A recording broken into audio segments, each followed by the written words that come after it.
Lost in the Script, episode 84. Get your sword. Get your sword, the battle is on. What up, y'all? Got Hebrew Israelites out in the street, ready to whoop ass. Oh, snap. Oh, here we go with this shit again. I'm gonna download another one. Stick up it. All right, hold on, let me. How y'all doing, man? Another week has went by. Hold on, do I got I can't even hear the music. Hold on. I see George decided to show up today.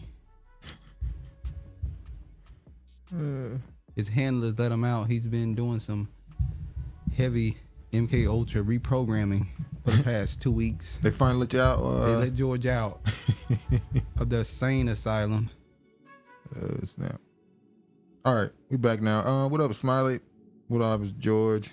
George in here talking shit still. Hold on, let me I can't. Always something, ain't it?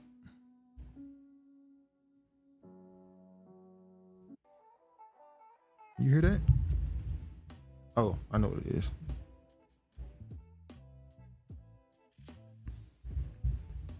All right, we back now. Again, another week in the books.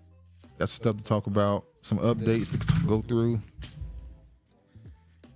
There's some storylines that's starting to drag on a little bit. The Kanye West. Yeah, it's starting to. Kyrie now Irving. Those storylines starting to drag on too much. Yeah, it's starting to get a little, I'm about to start ignoring it at this point and only talk about it when something truly pop off. Anyway, let's go ahead and get right into it. Episode 84, Get Your Sword. Let's go ahead and get right into it. We're gonna start off with this. Oh, hold on. I didn't even want to show that.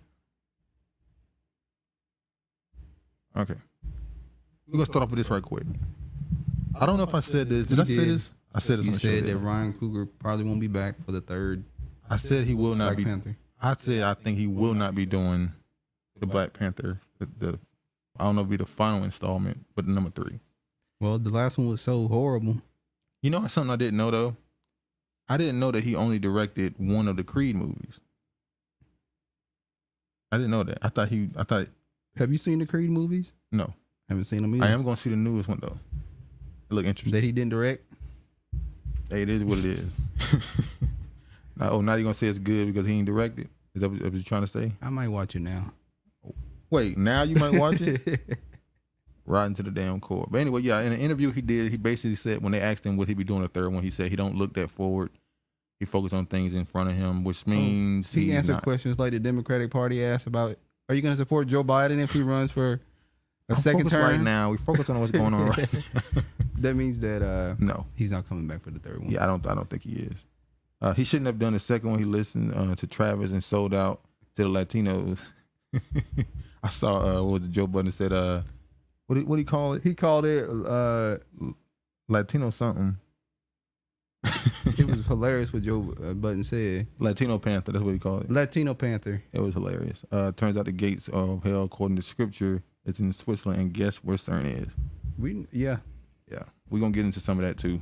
Definitely gonna get into some of that. Let's go ahead and move on to something like this. They have that Indian deity goddess out in front of it. You said what? The CERN. You think they got that? The CERN, yeah. We're gonna get into that later. Atlanta to pay $1 million to Rayshard Brooks' family after deadly police shooting. Once again, if they did nothing wrong, why are you paying money out? They're paying for the pain and suffering that it caused the family. If the cops did exactly what we were supposed to do, there's no reason to feel the need to pay money to these people, their families. Hey, they did something wrong because they got $1 million. And then you always bring up the point, the family always take the money. Yeah, they take the money. Are they wrong for taking that money though? Considering now, it's a difference between if you seek justice and you get the justice and then you turn around and get rewarded with it. That's a difference. But just taking the payout first and not getting any justice, that's where I take issue. But the side chick, the white woman, she burnt down McDonald's for his ass. So why you bring up the white woman? I'm just wondering if they're gonna give her a cut. Did you verify that story? Huh? Did you verify that story? I don't have to verify it. It was in the media. Okay, that don't mean nothing. You didn't verify it. Anyway, the white chick burned down McDonald's for his ass. Yeah, Atlanta City Council voted unanimously in favor of the settlement nearly 3 months after prosecutors determined in August that the officers involved in Brett's death, June 12, 2020, had committed no crimes. You know you done fucked up, right? What do you mean? Every time you say something now in the story not verified, I'm gonna say that. You know that, right? What they got to do with You anything? done fucked up. I thought that's your question. Okay. So he was 27 black man was fatally shot by white officers in 2020, incident that deepened nationwide unrest in the wake of George Floyd's death. Atlanta City Council voted 15-0 to approve the settlement nearly 3 months after prosecutors determined in August that the officers involved in his death had committed no crimes and that the use of deadly force was reasonable. So why are they giving $1 million? That's what I don't. I guess you could say the council has nothing to do with the justice system. Would that be the $1 million question? I guess they're not a part of the justice system as far as the police, so they handle it differently. It's not a what they call it. It's not a crime, but I guess they're paying in $1 million for, like you said, emotional or distress or whatever. I guess.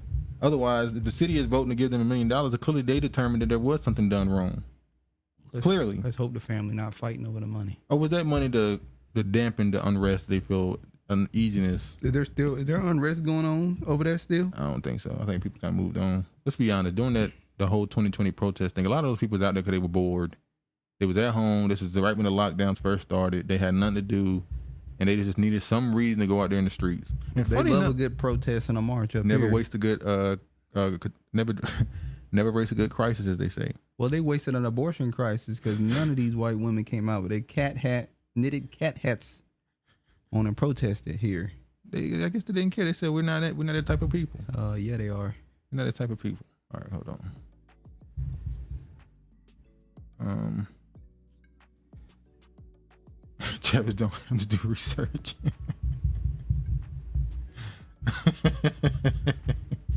They're achieving the bag for sport and Hunger Games in the hood. Yeah, it seems like they just get a open season on you, and after they do wrong to you, just give your family some money, and everybody just move on. So it's what they know the money ain't worth nothing, so giving it to you ain't really hurting them. Ain't hurting. Well, yeah, it's paper money. I mean, at this point, we buy at the end, so they'll make you a millionaire for no reason. Ain't gonna last long anyhow.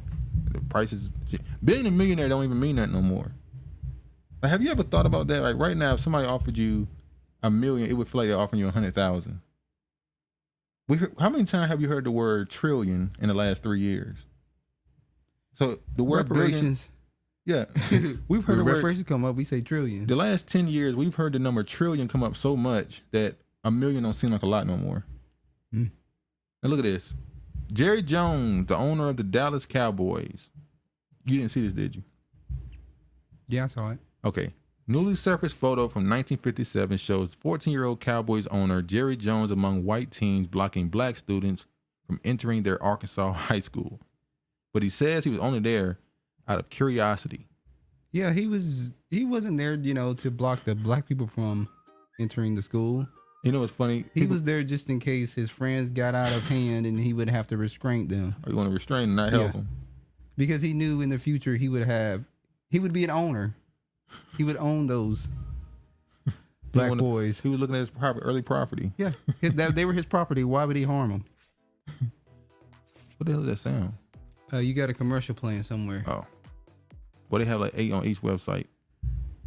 A newly surfaced photo, you already read that. 14-year-old Jerry Jones appears in recently unearthed photograph from 1957 that shows a group of white students in Arkansas North Little Rock High blocking 6 African-American teenagers from entering and integrating the school.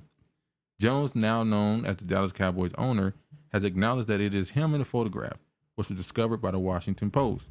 The 80-year-old billionaire said he looked like a little burrhead in the photo, which was taken amid a wave of civil rights clashes in Little Rock area. More famously, President Dwight D. Eisenhower dispatched federal troops to Little Rock Central High in September of 1957 to escort black students to class as they were harassed and spit on by racist, vitriolic protesters. Let me ask you a question. As a parent, why would you put your kids through that level of stress? Because in their mind, they felt like them being in an integrated school would give them success. Like, what person sends their kid to a school where they're getting spit on? Like think about it for a second. You're like the amount of psychological pressure you're putting on your kid because of something you believe. The kid probably don't give a damn. Like there was a recent thing that happened where some princess or some high-ranking woman, when she went to a school with little kids, she didn't touch the little black girl. She picked her arm up through her arm sleeve. She didn't touch her hand. And I said, why do you want these people to touch your kids? Why do you want these people to touch your kids, be around your kids? Yeah, they were outraged that Elmo. Yeah. Why do I want this little stuff? Who knows who's in that damn suit? Why do I want them to come up and hug my little kid? Who knows what they've been doing with their hands? The suit on. What they been doing with We know that white people go to the bathroom, piss and shit, and don't wash their hands. Now, I'm going to say just white people. There's some nasty people. Nasty people do that. In my encounters, just about every time. It's not about it. The point is, that's just nasty people. But why do you want them to touch and be around your kids so much? And that's more on the parents. And now your kids grew up with these low esteem, and you trying to blame society for. No, you help with that, putting them in a situation where their esteem could be attacked. But anyway, are you shitting on black parents? Yeah. Okay. Yes, the parents who sent their kids to these schools to be spit on. Like, yeah, I'm kind of looking at you kind of crazy. As Jones explained in the post, his football coach Jim Albright had warned players to avoid a widely anticipated scene in the first day of class in North Little Rock High. Jones disobeyed, but said he did so out of curiosity and not any racist animosity. I don't know that I or anybody anticipated or had a background of knowing what was involved, he said. It was more of a curious thing. He's not even in the front row, so. Like, come on, bro. Is that a high schooler with a cigarette in his mouth? Yeah, they were smoking cigarettes back then. Oh, is that a middle? Like, damn, he's 14, so yeah. He got a cigarette in his mouth. Different times, man. So now people pointing out how Jerry Jones, he never had a black head coach of his team and all this other stuff. And I'm just asking, are you really surprised that a man over the age of 70 has these type of things that he went through when he was a kid? Like, what the hell? Why are we surprised when we find out somebody racist? Or at least was in a situation where this was in this type of environment. What did Stephen A. Smith say? Damn, Trav, you just... What? Okay. Stephen A. Smith defends Jerry Jones' segregation photo. Now, Stephen A. Smith came out and said that it's unfair what they're doing to Jerry Jones. Stephen A. Smith is a staunch hater of the Dallas Cowboys. However, he does like Jerry Jones. Smith believes the Cowboys owners are good for the sport, and that overall he is an owner who cares about his team. Having said that, Jones is not immune to controversy. So they showed the picture there. We just read it. Stephen A. Smith said, let me just play what he said. I'm pretty pissed off. And let me say this. I'm pissed off, but not for reasons that people would think.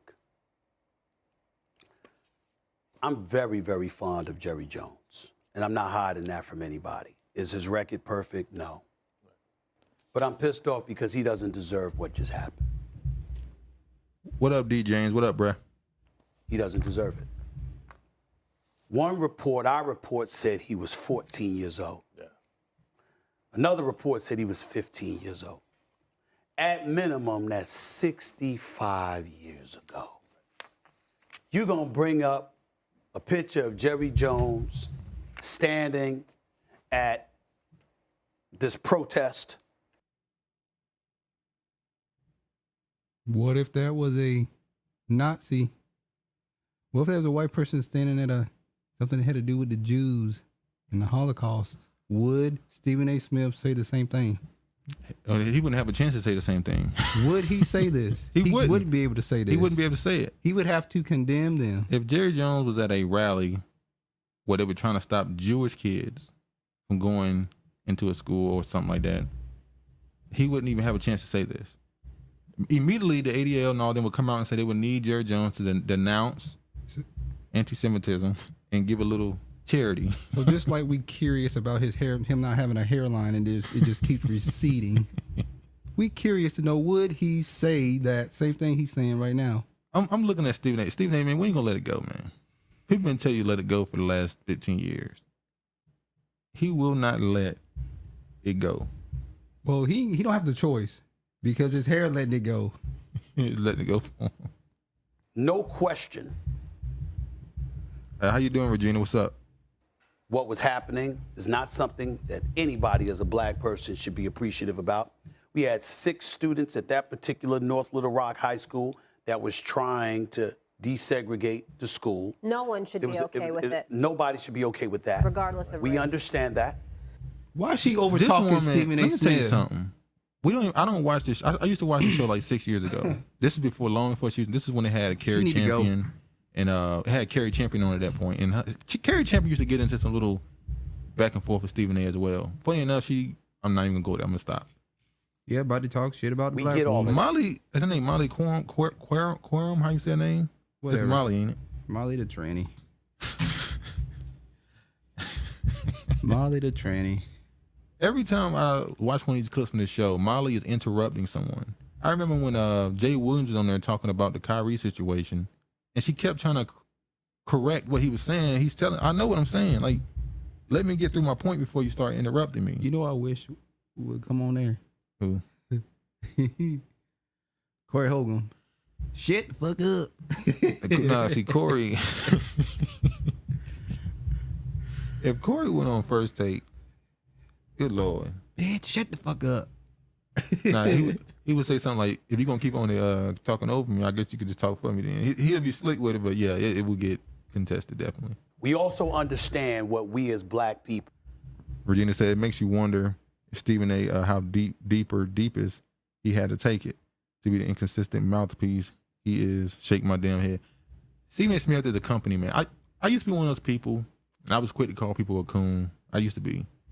Now I try to say people just have different beliefs and what they believe is, right or wrong and stuff. Stephen A. is a company man. The man said this. Stephen A. Smith said a few years ago, he said, every morning I wake up and think of a way how I can make my boss more money and how I can get some of it. Well, he's an immigrant, so he would say that. And what he said was kind of, if you work in corporate America, I mean, that's kind of how you have to think. I think. The way you get a promotion, the way you move forward and upward in your career is by making your boss look good so that they will, and giving them all the credit, and then they'll give you a promotion. That's usually how it works in certain elements of corporate America. So he didn't say anything that most of America, at least, don't believe. It's just the fact that he said it so openly, like so happy, like he was happy. It was just crazy. And as black folks, black men have to deal with. And by the way, to some degree, we still deal with a lot of things. What up, Real Deal Financial? And we all know it. Racism is alive and well. Bigotry and prejudice is alive and well. We get all of that. But you're going to bring up a photo of him when he was 14, 15 years old, 65 or 66 years ago. This is where cancer culture gets into the mix, and you're making an attempt to eradicate him, what he stands for. Once again, if this were Jewish people and it was a 15, he would not 16 find a way year to defend it. It would be done. They would get his ass. Now I will say this: he shouldn't have anything to say about this if it had nothing to do with black people. It ain't got nothing to do with us. Who cares? He really shouldn't have nothing to say because he's not Black American. His family didn't go through that. But he's a black man though. It don't matter if he's a black man. He's not a black man from America, so he can't really speak on things that affected generational blacks that have been here. Well, he has to deal with the repercussions of it in the future now, don't he? What is he dealing with? He only thing he's dealing with is waking up in the morning trying to figure out how to make his boss more money. But he also lives in America. He has to trying to figure out how to make his boss more money. He has to deal with the societal pressures of that. What's his societal pressures that Stephen A. Smith goes through? Well, hell, that's pressure from the black community. If you say anything that you would then, get chastised when he give his opinion on things. That so now we oppressing him.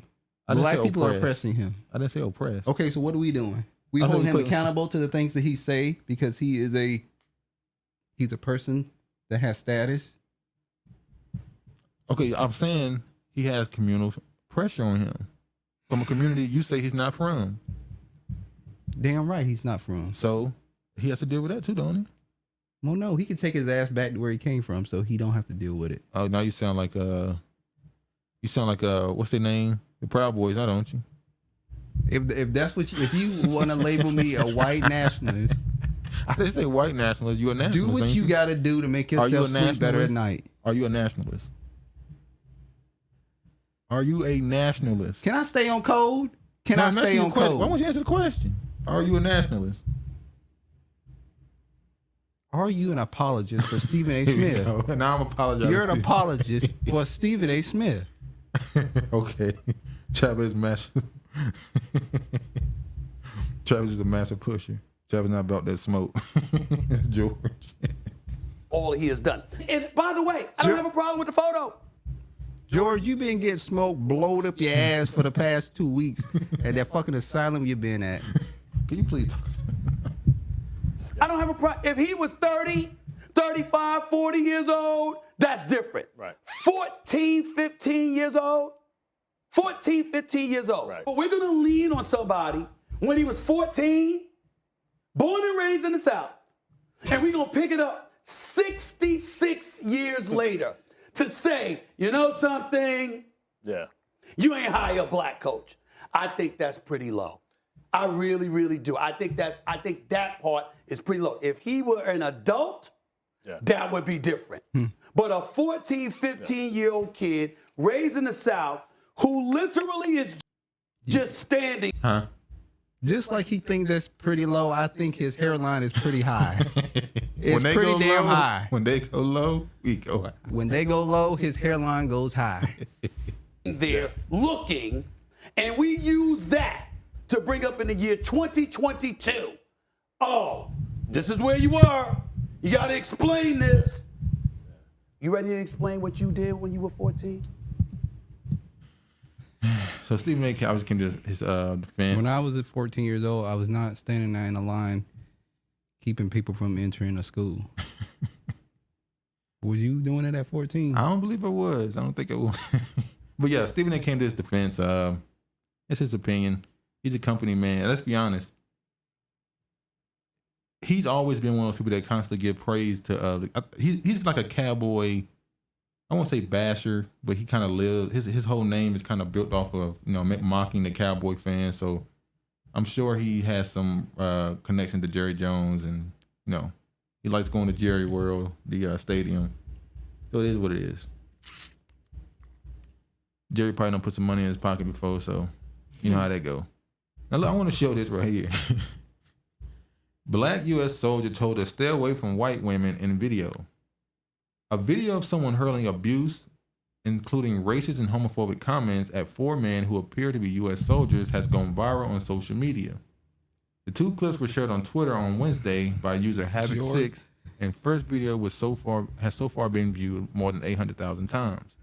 You see, it said leadership. Just a while ago, a video popped on my feed. It shows a man hurling racist insults and other comments towards a group of U.S. Army soldiers, presumably somewhere in Poland. Where is Poland? That's near the Ukraine. Oh, so so America got soldiers in Poland and Germany and places because they prepared to go into Ukraine, and even though they said that the bomb that went to Poland was from the Ukraine, it was and the Ukraine Russia. said no, it wasn't us. Wink, wink. And America, even Joe Biden was like, nah, it was y'all, but we forgive you. We forgive you. We're not gonna attack you. All right, let me play this. What up, Essie? Who family owned slaves? That's why those boys was out there. That was at the time. Always remember, 1972 was a time that we actually was half as free to walk the streets, eat, drink water, go to movies. Yeah, this America frowns, George. All right, let me show this. You guys Americans? You guys Americans? You guys? What? Here to spread sodomy or what? Now, keep in mind, it's funny he said it. That's crazy. In Russia, in particular, so I would imagine this goes for Ukraine, Poland, and even Germany. Do you know what they look at America as? I can't remember the name. They have a name for America. I can't remember the name right now, but they call America the gay land. Land of the gays. I cannot remember. There's a name they have for America or Americans. Especially in Russia, they have a name for it. They call them the land of the gays. So that's why he approached them and asked them that question. That's how they think about. That's how they view America. Just gay people there. Isn't that what America's #1 export is? Well, America is the one who's giving people money during the pandemic to teach people about transgenderism and homosexuality. Afghanistan, a couple of South American countries. I remember, was it Ghana president? You remember that video, infamous video, where he was being interviewed and they asked him about legalizing gay marriage? He said no. And he said that has nothing to do with anything. It's not important to us. It's not an important issue. So they've been trying to export that stuff to Africa as well. What is it? Is it George Floyd culture or is it sodomy? Now, what is George Floyd culture? Now, if you didn't know, you probably think, oh, he's saying you guys kill black people and a bunch of gay people. But I don't know if he means George Floyd culture as far as him being killed. I think he means criminals. What do you guys think about your health secretary being a fucking tranny? Hey guys, what do you guys think about your health secretary being a tranny? Nothing? What do you guys think about defending? What? Isn't that what you guys learn in your training? Stay away from those white women. Hey, stay away from those white women. Because miscegenation used to be a crime in your country.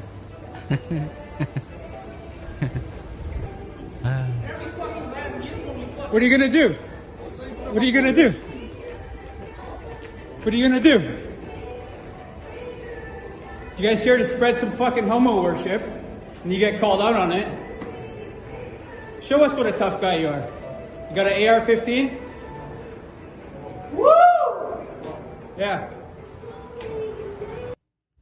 Now, you would think this guy was for some reason, I got a feeling this guy is actually an anti-imperialist. He hates America. It's not just, we don't want you bringing the gay culture here and the white women to the black dude. I think they just don't. So they got I guess the man is, do he sound Polish to you or sound like an American in Poland? Yeah, he sounded American. Now, I don't know if Polish people have a strong accent. I've heard Polish people speak. I'm sure they have an accent. So I don't know if he's an American citizen who's in Poland or if he's a Polish person who just doesn't have as strong of an accent. What? Yeah, I mean, that's pretty embarrassing, him saying the tranny is your house secretary. That's pretty embarrassing. Yeah. For you to go to a country and they say that. It's and like, of course, wow. when he saw the black dude. Stay away from those bunnies, George. But what's funny is he also said that was illegal in your country. So was that a hit again? Was he actually being stay away from the white women, or was he saying you're used to being around racists? We don't have, you have to follow the same rules here since you're used to it. Was he mocking America still there? I don't know. But yeah, I thought that was a crazy story. But like I said, that's how they view America outside of this country. Why did they make that the focal point of the headline? They could have talked about the. Hold on, y'all.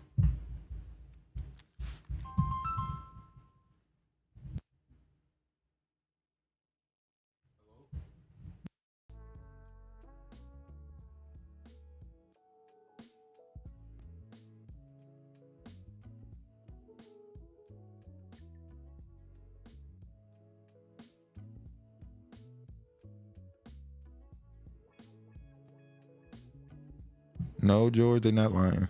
Hold on, y'all. Hold on.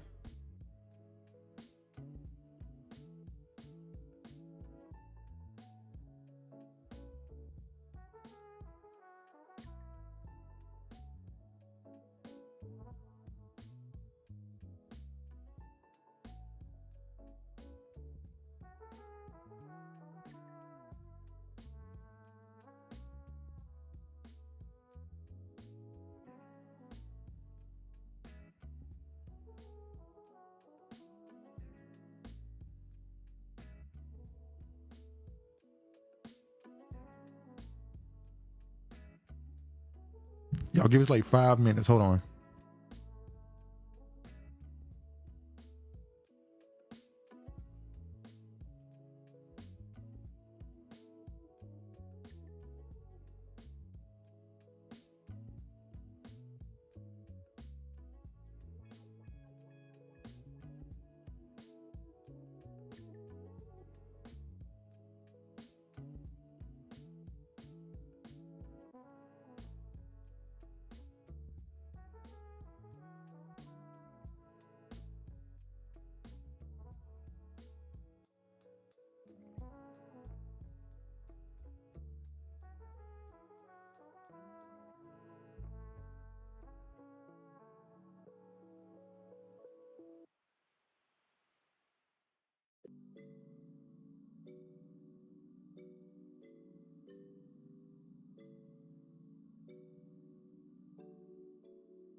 Okay, I'm back.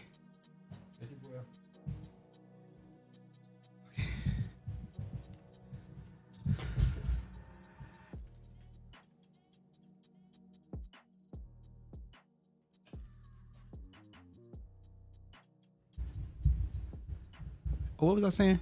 Oh, why did they? You see how they made the article?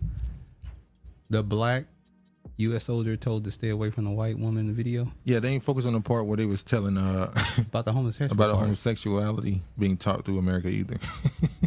Funny, I just left that out of the headline. All right, we back now. That was important. Look at this. U.S. warns dark skin. Oh, I'm sorry. Let me go back to the screen. Okay. Look at that story right here. U.S. warns its dark-skinned citizens of Dominican Republic migrant crackdown. Haitian migrants are being deported from Caribbean country, and authorities seem to be targeting people based on their appearance. So if you're a dark-skinned person, a dark-skinned Black American, or dark-skinned Black American, they're telling you if you go to Dominican Republic, they might mistake you as a Haitian and deport you. They have a documentary. I don't know if it's on Vice TV, where they show the Dominicans deporting Haitians, even if they were born there. Yeah, because they had a law like kind of how here. Yeah, if you're born in Dominican Republic, you get citizenship. Yeah, they scratched that law and said no, it don't matter if you're born here or not. If you are Haitian, we're sending you back to Haiti. It's so bad. They have like markets where they bring their stuff. They let the Dominicans go in first for like 2 hours. They hold the Haitians back with the Dominican police. After the Dominicans are done setting up and stuff, then they let the Haitians go in. They treat them like second-class citizens. Second-class citizens. Those are the mulattoes. Yeah, most of the Dominicans come from the mulatto. The people who what side of the island was they on? They was on the Spanish side, right? Yeah, and Dominican was the French side. Yeah, Haiti was the French side. Yeah, Haiti got away from the French, and they were under the Spanish. They were supposed to be working. They liberated the entire island, but then the Dominicans went back to the Spaniards and was like, "Hey, man," because they mulattoes. Now they said they said the reason why they did this is because they were being oppressed by the Haitians. Because the Haitians said, "Y'all not." I don't know about all that, but they said they were being oppressed by the Haitians. So they went to the Spaniards to try to get some power from them, and so now, they flipped it on them. They flipped it on them. Yeah, the U.S. officials in the Dominican Republic are warning dark-skinned Americans that the risk of being swept up in the country's crackdown on Haitian migrants. The advice from the U.S. Embassy in Santo Domingo suggests the authorities there are using person's appearance as a criteria for detention of those suspected of being in the country illegally. But if it's an American citizen, they would just show their passport, or wouldn't they? Like you brought that up yesterday. That's what I think they would do. Well, first of all, it ain't gonna go down as easy as they think it's gonna go down. First off, the accent, all type of things you would figure out. We're gonna, motherfucker, what? You ain't taking me no damn. You ain't taking me no damn where. I ain't no damn Haitian. I'm Black. I'm American. See this money? Yeah, I got money. We going live, y'all. They trying to take me to Haiti. I'm Black American. The Dominican Republic says it has deported 43,900 migrants, mostly Haitians, between July and October. And the operation, it insists, is necessary for the national security and growing unrest, gang crime, and fuel blockade inside of it. Its only neighbor on the island is Hispaniola. The expulsions include hundreds of children sent to Haiti without their parents. Several countries and human rights agencies have condemned the program of mass arrests and deportations. Criticism the Dominican Republic government says it profusely rejects. U.S. Embassy warning came in a bulletin about ongoing Dominican migration enforcement issue at the weekend. Dominican migration agents have conducted widespread operations aimed at detaining those who believe to be undocumented migrants, especially persons of Haitian descent. I'm gonna say this, Haiti, man. Black women, if you're going down there trying to get ass shots, I don't think they go there, Dominican Republic. I don't think they go there, do they? Yeah, they go to the Dominican Republic to get ass shots. I thought they go to Colombia. No, they go to Brazil and the Dominican Republic to get ass shots. Oh. Black men, if you're trying to get ass shots, don't go to Dominican Republic. You mean I'm gonna get some ass with ass shots? All right. Arrest warrant issued in Mexico for death of tourist Shanquella Robinson. So they finally released put out a arrest warrant. Mexican prosecutors issued an arrest warrant for a suspect in the death of an American woman. Wasn't it two? I guess they're only going after one of them because they got them on video actually hitting her, who was vacationing in a luxury resort in San Jose del Cabo. With a warrant, which does not name the alleged suspect, came at the death of Charlotte native Shanquella Robinson, who was being probed as a violent crime. Daniel de la Rosa Ana, a local prosecutor for the state of Baja California, noted the suspect was a friend of the victim, according to ABC News. The case is fully clarified. We even have a court order. There's an arrest warrant issued for the crime of femicide and the detriment of a victim and against the alleged perpetrator. A friend of her was a direct aggressor. So the woman who was in the video beating on her. Actually, it wasn't a quarrel. It was instead a direct aggression. We are carrying out all the preliminary procedures, such as the Interpol alert and the request for extradition to United States of America. It's about 2 Americans, the victim and the culprit. So they're going to send her back to Mexico, right, to be prosecuted, right? Ain't that the whole point of the article? But America has to agree to it. Well, I don't want to see it. Yeah, footage shows whatever her death was originally thought to be alcohol poisoning. Yeah, we know. It's okay. They sent out so now they got to have America go through the right procedures to get her to be exported back to Mexico, I guess, so she can be prosecuted.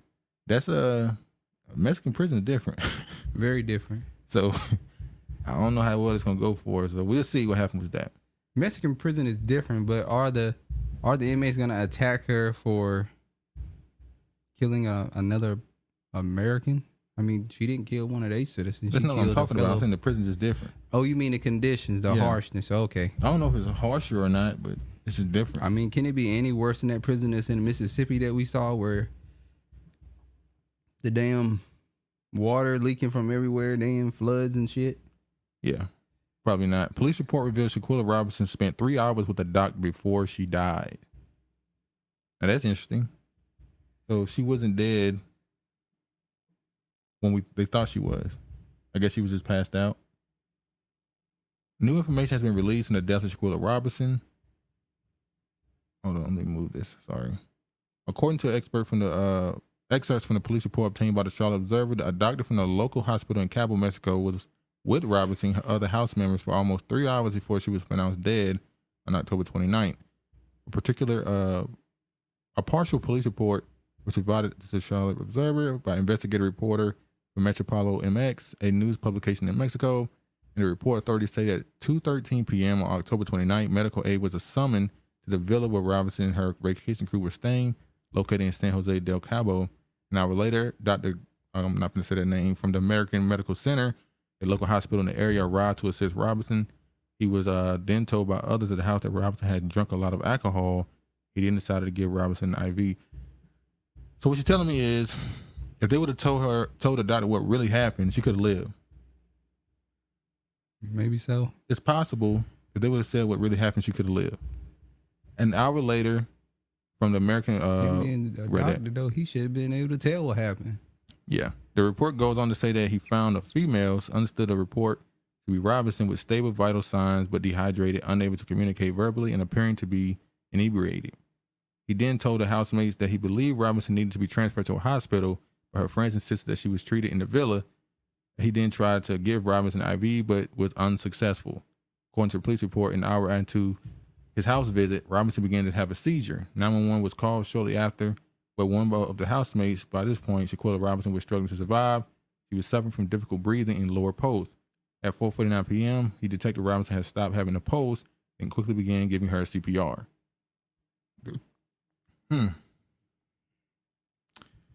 This is friends, man. How many of us have them? If they would have actually told what happened, she might have would have lived. Regina said that Shanquella Robinson's story is both tragic and fishy, to say the least. I agree. Something's not right about that whole situation. The truth will come out. It went from a setup to, I've seen people, because we didn't go into all the other stuff that people are saying really about this case. I don't really want to go into let's let it, Huh? Yeah. What? Nothing. You're going to go into the possible accusation? No, I was going to say we haven't went into that. Okay. We didn't go into what they said, the love triangle, or what was something else they said? The dude set up. We did bring up the possibility that it seems like he brought them there for this to happen. The dude that was her friend, and all kind of other stuff they're coming up with. I don't know about none of that, but it just, this story don't make sense because we don't have nothing of close to a motive of why it would happen. And the people that was there seemed to all be in cahoots and not say anything about it. Like, you would think one of them would be like, that was wrong, and say something. So it seemed like either all of them, what's the name of that movie where they committed a crime and they made everybody do something to be a part of it so that nobody would tell? Oh, Bones. Yeah, Bones. When they killed Bones, how he made every last one of them stab him once so they all would be accountable for his death. It seemed like something like that happened. They made everybody give a lick to make sure that nobody could tell. Damn, dude. I'm not saying in a disrespectful way. I'm just saying they made everybody be a part of it so that nobody would tell. It's just a weird story. But anyway.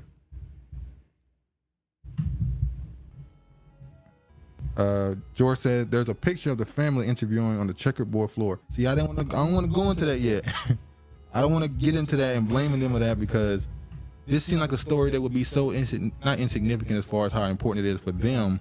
But on a national scale, you would think this story wouldn't get much attention. This is a tragic situation that happened between a small group of friends, small, surely not small, but you know, a group of friends that got into some stuff in a foreign country. You wouldn't think this would be a national story, but the fact that it is, I need to know who the parents are. Are we talking about some Trayvon Martin situation? I mean, I know y'all know what Trayvon Martin's father was, so. What you smelling at? I don't have nothing to say. I don't have nothing to say. Say something, damn. American Music Awards. Kelly Rowland. Anyway. Trevor's scared. I ain't scared. Wait a minute. I ain't scared. Say something. I'm waiting. As George said, I'm doing my research. I'm waiting for more details to unfold before I give my complete opinion on this topic. Yeah, okay. So that's what I'm doing. Regina said they were also wearing red and blue. Oh, hell, there go Regina. They were also, damn. Y'all trying to make me be, I'm not going to be the conspiracy until the whole story come out. I'm going to wait. I'm going to wait. I'm going to wait. So. I'm going to wait. All right. What up, Tommy? Don't start the Masonic stuff. I'm waiting. See, I'm not gonna say nothing. I'm Tommy waiting. said, see, I don't want to go to that because this seemed like a story that these people wouldn't have the type of influence where it would be considered important to people. They are lying though. They voodoo not working. But yeah, Travis ain't doing no damn research. All right, let's move on. American Music Awards. Kelly Rowland asked crowd to chill as they booed Chris Brown. As she should. She should have told the crowd, shut the fuck up. That's what she should have said. So Chris Brown was supposed to, apparently, let me say this. Have y'all ever watched the American Music Awards? No. I've never watched that show, that award show, ever. Regina said one other detail that makes you... She said one other detail. There you go. One other detail that makes you wonder about conspiracy is the fact that allegedly is that a trans story. See, they say that girl is not that, so I don't know. That's a duality part, Regina. They all up in that. Make you wonder. The masculine and feminine principle, I guess. Yep. Equals the divine masculine and divine feminine. Blue makes the purple. Yeah. That's why Chris Brown, speaking of Chris Brown, divine feminine and masculine. He brings together the red and the blue to make purple. Yeah, so Chris Brown, he was supposed to be on the AMA award show. And they canceled it last moment. He was supposed to do a Michael Jackson tribute because of the 40th anniversary of his album. Thriller. So he posted a clip of the rehearsals. I think it was 8 minutes long. It probably was the actual full performance, maybe longer. We don't know. They canceled it last moment. He even posted on his social media. They canceled the show last moment. Now, first off, I agree. You don't do that with somebody who is considered to be one of the best talents in the industry of this decade. Of this generation. Yeah. You would think you would have more professionalism to let them know earlier on. He also won an award at this at the American Music Awards, and the presenter was Kelly Rowland. He went on stage. She wanted to give him his award, but the crowd began to boo a little bit. And so she said, fall chill. back. Like, no, it's not what we doing. Chill out. And she went on to say that he needs to be given his flowers and all that stuff. It's just how talented he is. True. Now, I'm going to show what she said first on stage. And we're going to give, me and Travis, literally instantly, when we heard the story, we came to the same conclusion as to who more than likely is involved in it. Let me show what she said first. Hold on. So he won the favorite male R&B artist award. Which means the viewers have to vote for this, correct? I would imagine so. Let's see. Goes to Chris Brown. Now, Chris Brown is not here tonight, so I'm accepting this award on his behalf. Excuse me. I didn't hear no boos. That's what I want to say first. When I first watched this clip, I said I didn't hear most of the people cheering. I think they made him in a small segment in the room. There was a small segment in the room. You know who they were. Yeah, that tried to boo. The white feminists. But the headline tried to say that the crowd booed. No, the crowd cheered. It was a small segment of people that started booing him, which we know what that crowd is. Like Travis said, that's that small segment who just are set on him constantly being brought. The small set that are ugly and not attractive and have sworn a war on men. Because they can't get one. Dude, it's right there. Dude, leave me the fuck alone. But I want to tell Chris, thank you so much for making great R&B music. And I want to tell him, thank you for being an incredible performer. I'll take this award, bring it to you. I love you. Congratulations. And congratulations to all the nominees in this category. Why do you think Kelly had Chris Brown's back there so much? I believe the person that has something to do with this getting canceled was Jay-Z. Yeah, we said that. If I said, we both came to the same conclusion very instantly. I believe Jay-Z has something to do with this. If y'all don't know, Jay-Z, somehow he has great influence over black artists in the industry. And he also is a very petty person. We always call 50 Cent petty. Jay-Z is very petty and vindictive. His is vindictive. And he doesn't forget anything. He constantly finds any way he can to strangle you. His is it's malicious, it's harsh. I know people tend to forget that Rihanna was tied at the hip to Jay-Z at one point. I know people forget because she don't mention him no more. She like he don't exist. They used to be tied at the hip. And then she started dating somebody that a lot of people feel like Jay-Z stole his flow from. I forgot the guy's name. Y'all probably know him. And she started realizing that this dude was trying to control her, who she date, everything. Mm-hmm. So she ended up getting the hell away from him, publicly at least. I don't know about business-wise. And you said you believe Kelly Rowland knows that Jay-Z has something to do with it. I believe Kelly knows that Jay-Z has something to do with this, even though a lot of people make the joke that Kelly Rowland's kid looked just like Beyonce's kid. Some people would say they might be sisters. I don't know. That's a little. But why do you think Kelly had Chris Brown's back so hard? Redemption. Trying to make redemption? I'm standing on what I said. Redemption. Redemption for what? She used to be a swirler. Oh, Kelly Rowland was a swirler? Yeah. Now you hear how Travis trying to sound like he's trying to act like, oh, I didn't know this. What's going on? And Sierra's supposed to be in that performance too. Yeah, Sierra was supposed to be in the performance as well. How was her? You saw her perform? I didn't see her perform. How would she have done? She probably it's a good performance. I mean, is Sierra a good performer? I don't think she's the best dancer.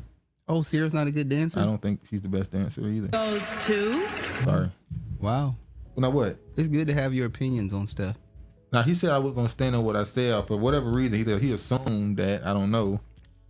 Now what? What happened? What happens now? No, I just wanted you to, exactly fully express yourself this episode, and not leave anything behind. I fully express myself all the time. No, you don't. I do. You hide. When I lie? I said you hide. We know you tell lies.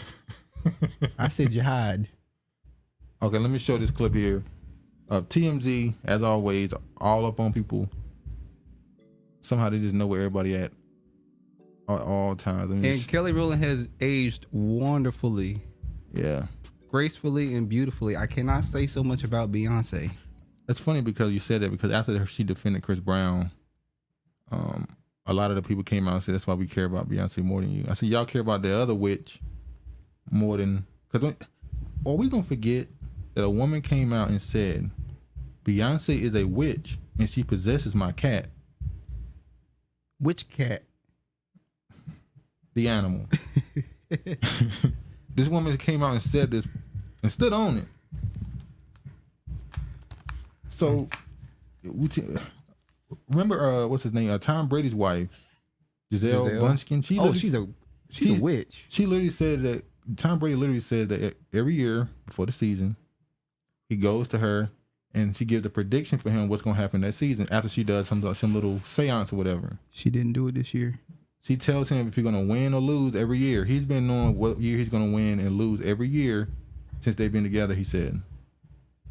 So, you know, kind of funny they got a divorce now. I wonder if she's telling him his good luck streak is over. Yeah, we'll see. You know what? Regina says, in my opinion, Sierra's dancing skills is her skills. Thank you. I think she's a dancer too. I think she's a great dancer. Now hold on. One day he says that she does choreography well. One day we went through this argument before, and we went through and watched old videos of her. And what did you say? I said that she was a good dancer. That's what I said. You didn't agree with me. I did not agree with you. Wow. You said all Sierra do is roll. That's what you said. I said she does more than roll. So, see, this is why if I try to record him, he say I'm the cops. Yeah, that is some snitching cop shit. But when you change the story, I don't change the story. I never said that Sierra was a bad dancer. Don't lie on me. Okay, Trey. I believe that Grace is. Beyonce told you she was a witch when she shared that she channels Sasha Fierce. Well, all of them have multiple personalities. All those people that have multiple personalities tend to have that duality in them as well. Most celebrities are shy. Yeah, what's her name? You got Lil Wayne, he got Weezy and Tunchi and all that stuff. You got he need to tell his. You got what's another? Oh, you got Nicki Minaj call herself Roman, which is funny because she named herself after what's Weezy? A Hollywood pedophile. What's Lil Wayne's alter ego? We got like multiple Weezy, Wayne. And one of them tell him to cut that shit off his head. And he ain't cutting it off. Yeah, the shit starting to look bad. Starting. He said, that's the demon she made to deal with. Yeah. It's very real, and we all need a dose of it. And before we point fingers at anybody, we should realize how grateful we are for every moment that we get, for even our own things that we have. I just think it's important to remember to be human. We are humans, and yeah. Do you feel like he needs to be forgiven for, like, you know, what he did? I mean, you know what? We all need to be forgiven for anything that we could be doing, anything that we're thinking. We all come up short in some sort of way, and grace is real, and we are humans, and everybody deserves grace. Period. Have a good day. You know what? She barely had any makeup on. She didn't have no fluffy eyelashes.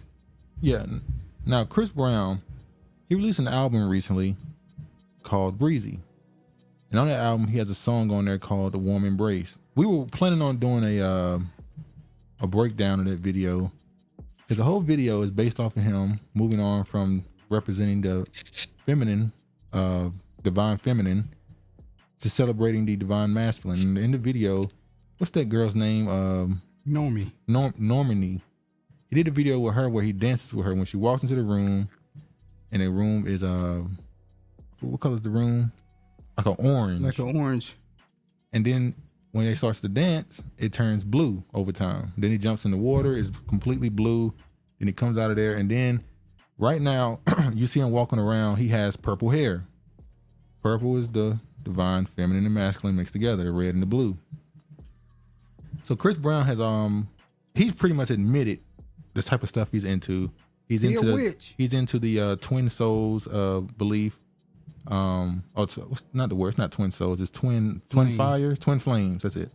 The twin flames belief, which is almost like an extreme version of soulmates, I guess you could say.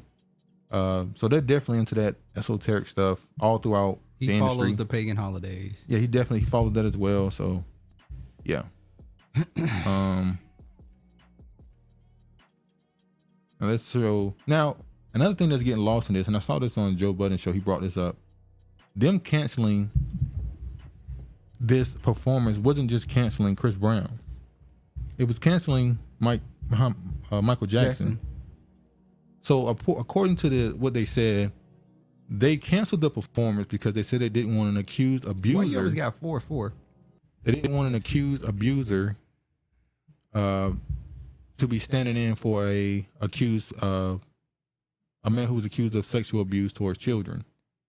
So they said they decided to go away from this. And I go, wait, all the stuff these people are accused of throughout the industry, that's some bullshit, because when Michael Jackson died, MTV, the Music Awards, gave him a tribute. BET Awards gave him a tribute. Now, years later, you can't give him a tribute because he was an alleged pedo. Regina said, all I want to say is they don't really care about us. In that same song, he said, "Jew me, sue me." I can't say it. If I say it, we done. Yeah. If I say the K word, we done. That song, the Jews try to get him up out of here with that song. That song got him in a lot of trouble. The American Music Awards production company has responded to Chris Brown's claim that they canceled his King of Pop tribute and performance. Earlier, I'm sorry, I forgot to put this up. D. James said, I used to watch it when Dick Clark ran after his passing. I haven't. Too woke. The AMAs is too woke. So right here you see Dick Clark Productions released a statement clarifying that Brown's Michael Jackson tribute being canned was a decision based on difference of creative direction. DCP also stated the decision was based on anything the under the influence crooner said, asserting that it was not at no fault of Chris Brown. Live shows change all the time, is the nature of the business. Unfortunately, this element of the AMAs didn't come together as we couldn't align with the performance to no fault of Chris Brown, Dick Clark Production statement read. Well, that's what you have channels like BET for. Yeah. They should be celebrating. They should have celebrated his 40-year Thriller album this year instead of all those whack-ass performances they had on there. The Soul Train come on tonight, don't it? Or was that last night? Jesus. Well, he was pop. Soul Train is not really. They have everything. pop. Man, they have everything. Everybody on Soul Train now. Ooh. They'll put you on Soul Train, no problem. What artists you know that are pop that they have on Soul Train? Look. And though he didn't perform in the 2022 American Music Award, the Soul Train Award nominated artist still managed to steal the show. So right here it says, Sierra reacted to the news on Monday, posting clips of her in Virginia native rehearsing the performance, disclosing that to her father that she was also supposed to join in the MJ tribute action. In her post, she showed Brown love and labeled him a rare breed of generation, with another clip of herself dancing to Billie Jean. MJ, thank you for the inspiration you're giving us all. Thriller at the 40th anniversary. CC says, Chris Brown, you are a rare breed generation. Da, da, da. So he's although he didn't perform, the Soul Train nominated artist still managed to steal the show. So if they're giving him Soul Train Awards, and he's an R&B pop artist himself. Who? Chris Brown. But Chris Brown has actually put out R&B songs. Michael Jackson never put out R&B songs? I don't really know no R&B Wait, Soul Train is R&B? Yes, Soul Train is R&B. I thought it was soul. Can pop have soul in it? Just asking if a black man got soul. Yeah, if a black man do it. If a black person do it, it's soul involved. I joke. Okay. But yeah. Wait a minute though. When Whitney Houston first came out, black people saying she didn't sound like she had enough soul in her voice. Yeah, you know how that goes. We can say that. Speaking of the Jews, did y'all see them getting arrested in while on some ped charges and in high numbers while he was on? Yes, I saw that. I think it was like a couple dozen Jewish, I don't know if they were priests or just Jews, were arrested for trafficking an entire, what do they call it? Trafficking ring. The Jewish people? Yeah, they were caught up. That story kind of floated on the radar. Obviously, you know who talked about it. Niggas was on their ass. Niggas like, hey, y'all gonna talk about this story? Wow, I can't believe it. I'm surprised they even put it in the newspaper. They don't put that in the newspaper when they get caught up doing stuff. Which is funny because when you read Jewish mysticism and what they believe, it's no surprise that they're into those trafficking rings and stuff. We know that the Jewish people, they believe in abortion and all that stuff. They also believe, well, I ain't gonna say they believe, but just like the Catholic Church, they believe in the idea of getting innocence from the children. if you know what I mean. So they take a kid's innocence to get theirs back, which they believe they lost when they were a kid, and it's perpetuated for generations. They just keep going and going and going. A cycle. Yeah. Jordan Sparks, Chris Brown deserved AMA slap. We love him. Yeah, Jordan Sparks would say that. She said he gave me a hit, no air. I love Chris Brown. I'm still living off of that hit. Y'all need to get out of here with the bullshit. Yeah, I'm still eating. Checks is good. You got your damn mind. You got to do more than that to get me to talk against him. Jordan Sparks says he got to do whoop my ass to get me to start talking about. Nah, that's news to me. Yeah, George, you got to. Hey man, that's a crazy. As a matter of fact, I might hold on. Let me do this right quick.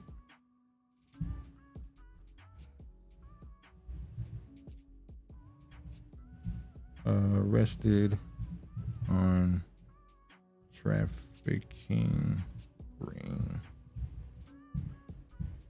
Oh, I don't know if this one is it. Jewish sect leaders arrest Mexico jungle read. No, that's not it. That's not it. That article probably done gone. Yeah, it probably is. Regina, do you know the No, I saw it on social media. I saw somebody posted it. I don't even know if it was an actual article. I did not see it. Yeah. That probably means yeah. All right, hold on. Yeah, they got it up out of here. They got it up out of here. R&B acts is not R&B. Please let's not get confused for what's left of any music. I was surprised it made the news too, actually, but it was a quick hit. Then Kyrie did You Get That List, buddy? Yeah. soon as that story hit, they went at Kyrie, hey, you did that stuff yet? That's similar to the director of the FDA refusing to initially sign Project Warp Speed. It was a blip too. Exactly. I saw it on social media too. Yeah, I don't think they even wrote an article. I think somebody just put it together themselves. So, all right.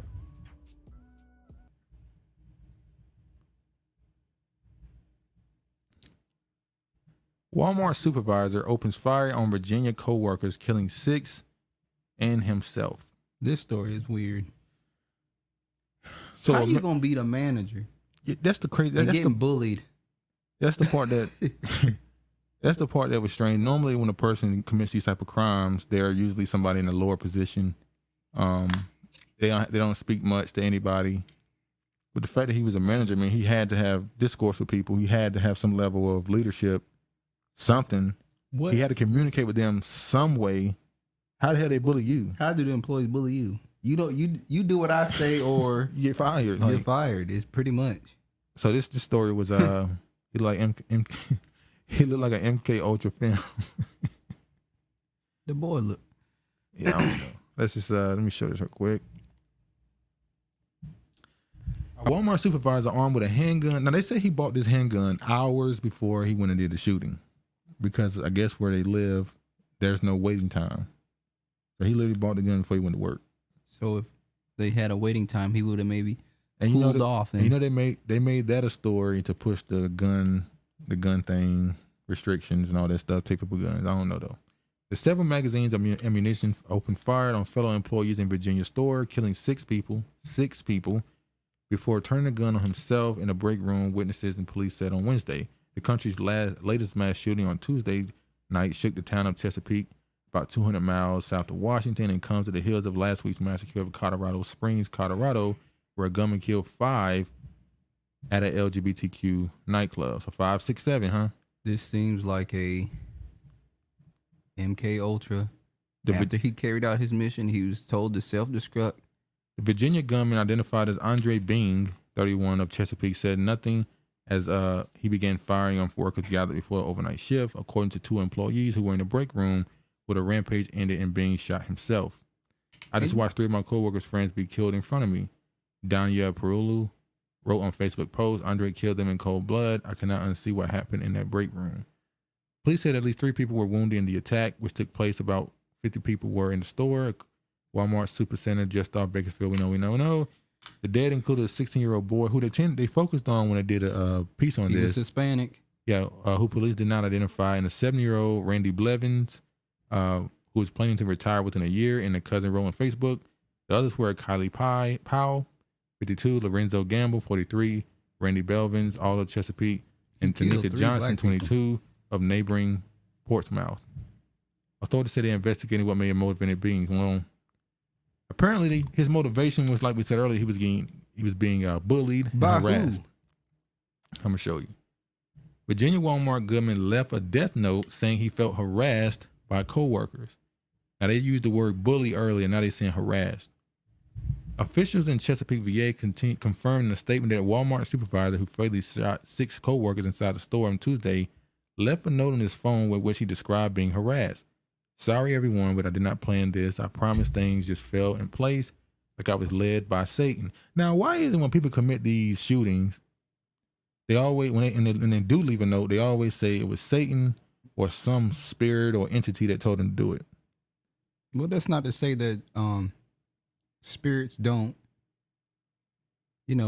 interact and go through people. But no. What's that shooting that happened down in Florida?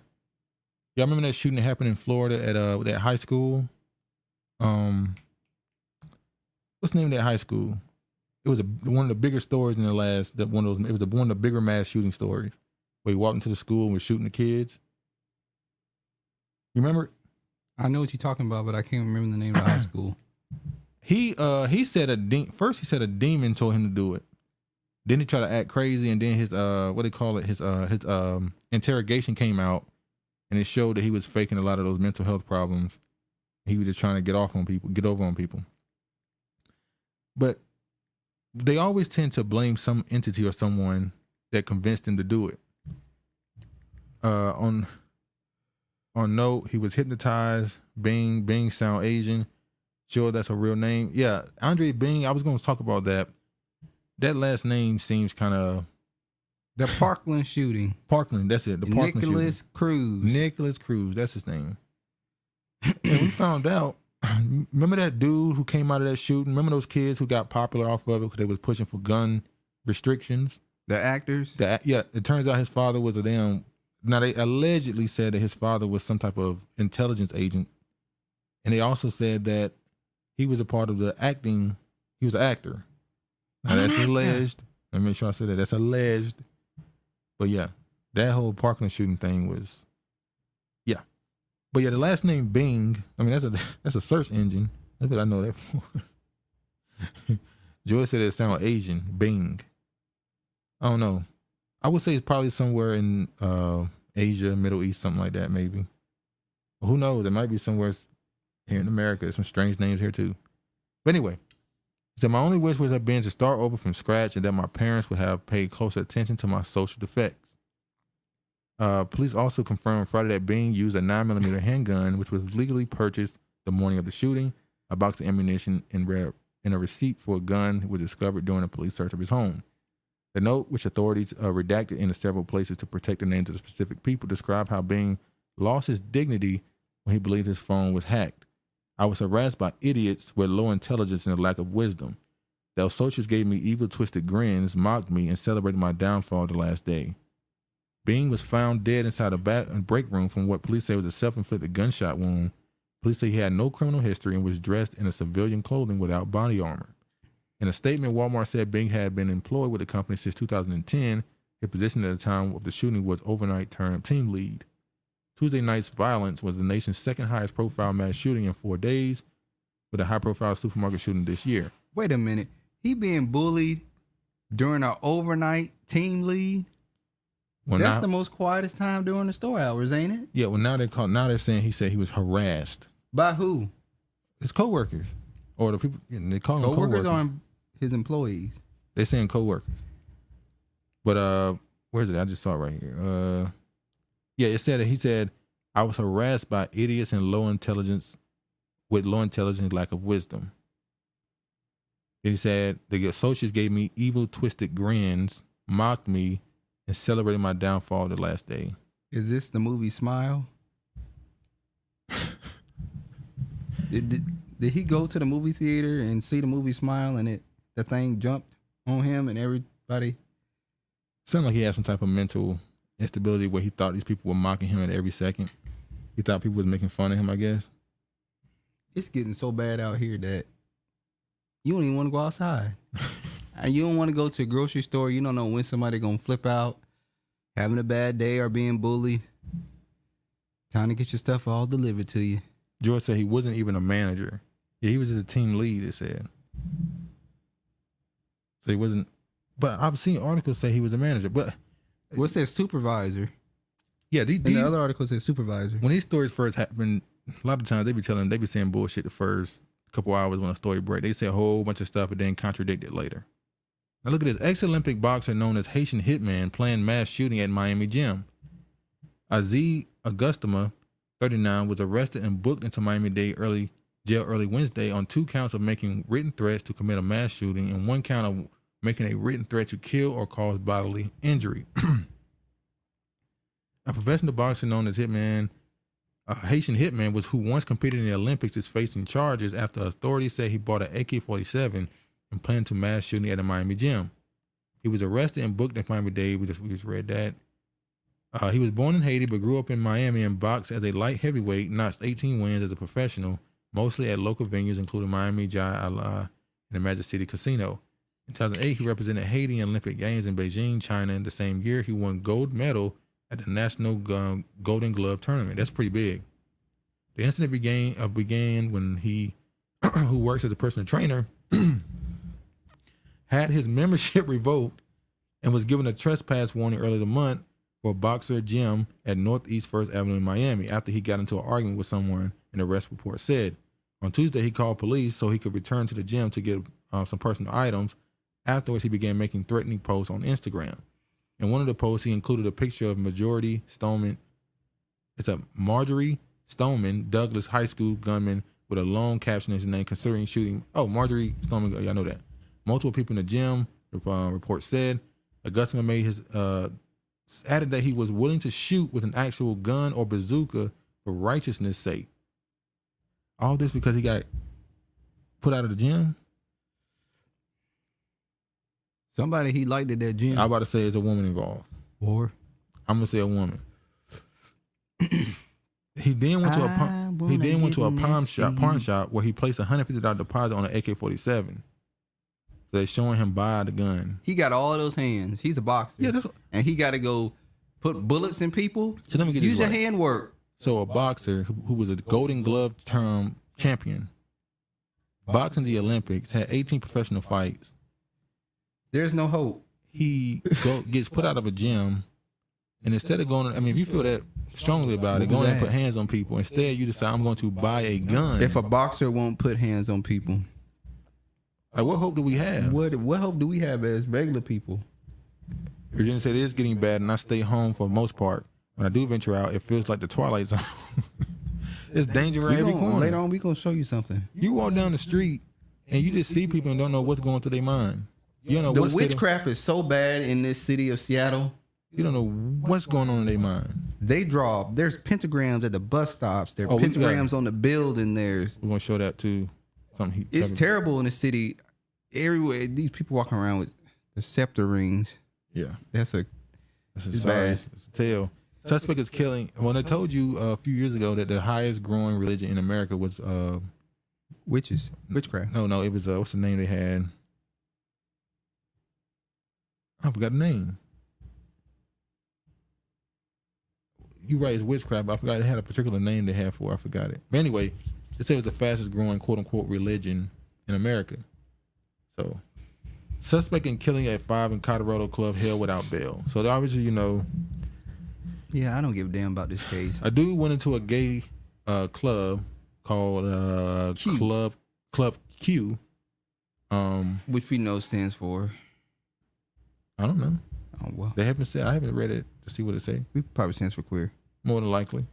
But he then went in there, shot him, killed 5 people. We saw the video. They immediately showed a black guy telling them what happened inside of the club, and you know he became the first person to talk about it. He became the most propaganda on the black community. Yeah, he became the face of it. Yep. But the crazy part is the defense is saying that you can't hit him with a hate crime because he's non-binary. So his lawyers jumped on it immediately. So at first they were saying it's got to be considered a hate crime. They were like, let's get this off of, we got one charge off of you. Now the rest of them, I don't know what we're going to do. Tough luck on you.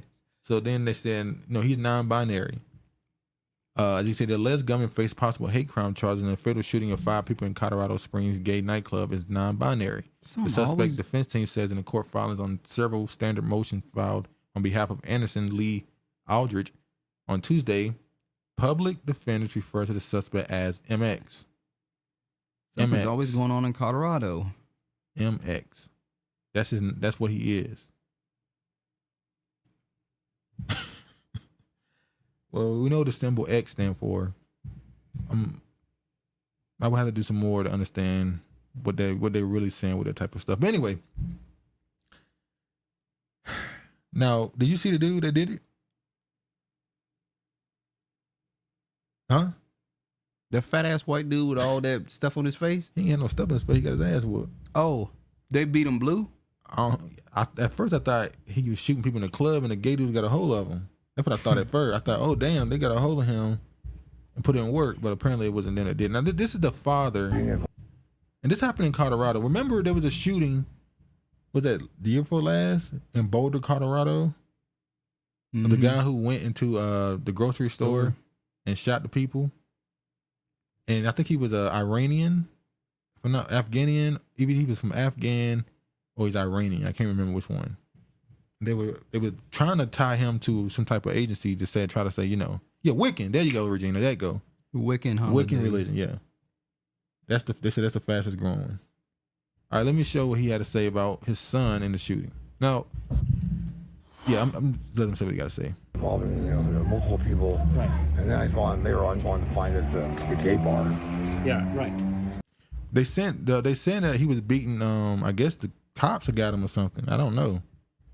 And I was like, oh my God, is he gay? As a scared, oh my God, shit, is he gay? And he's not gay, so it's now clearly, this guy does meth. So this is his father. He said, I thought when I first heard that he was at a gay nightclub, I thought, is he gay? And then I found out he wasn't gay. Well, that was a logical first statement to make. Then he said, I found out he wasn't gay and said, a sigh of relief.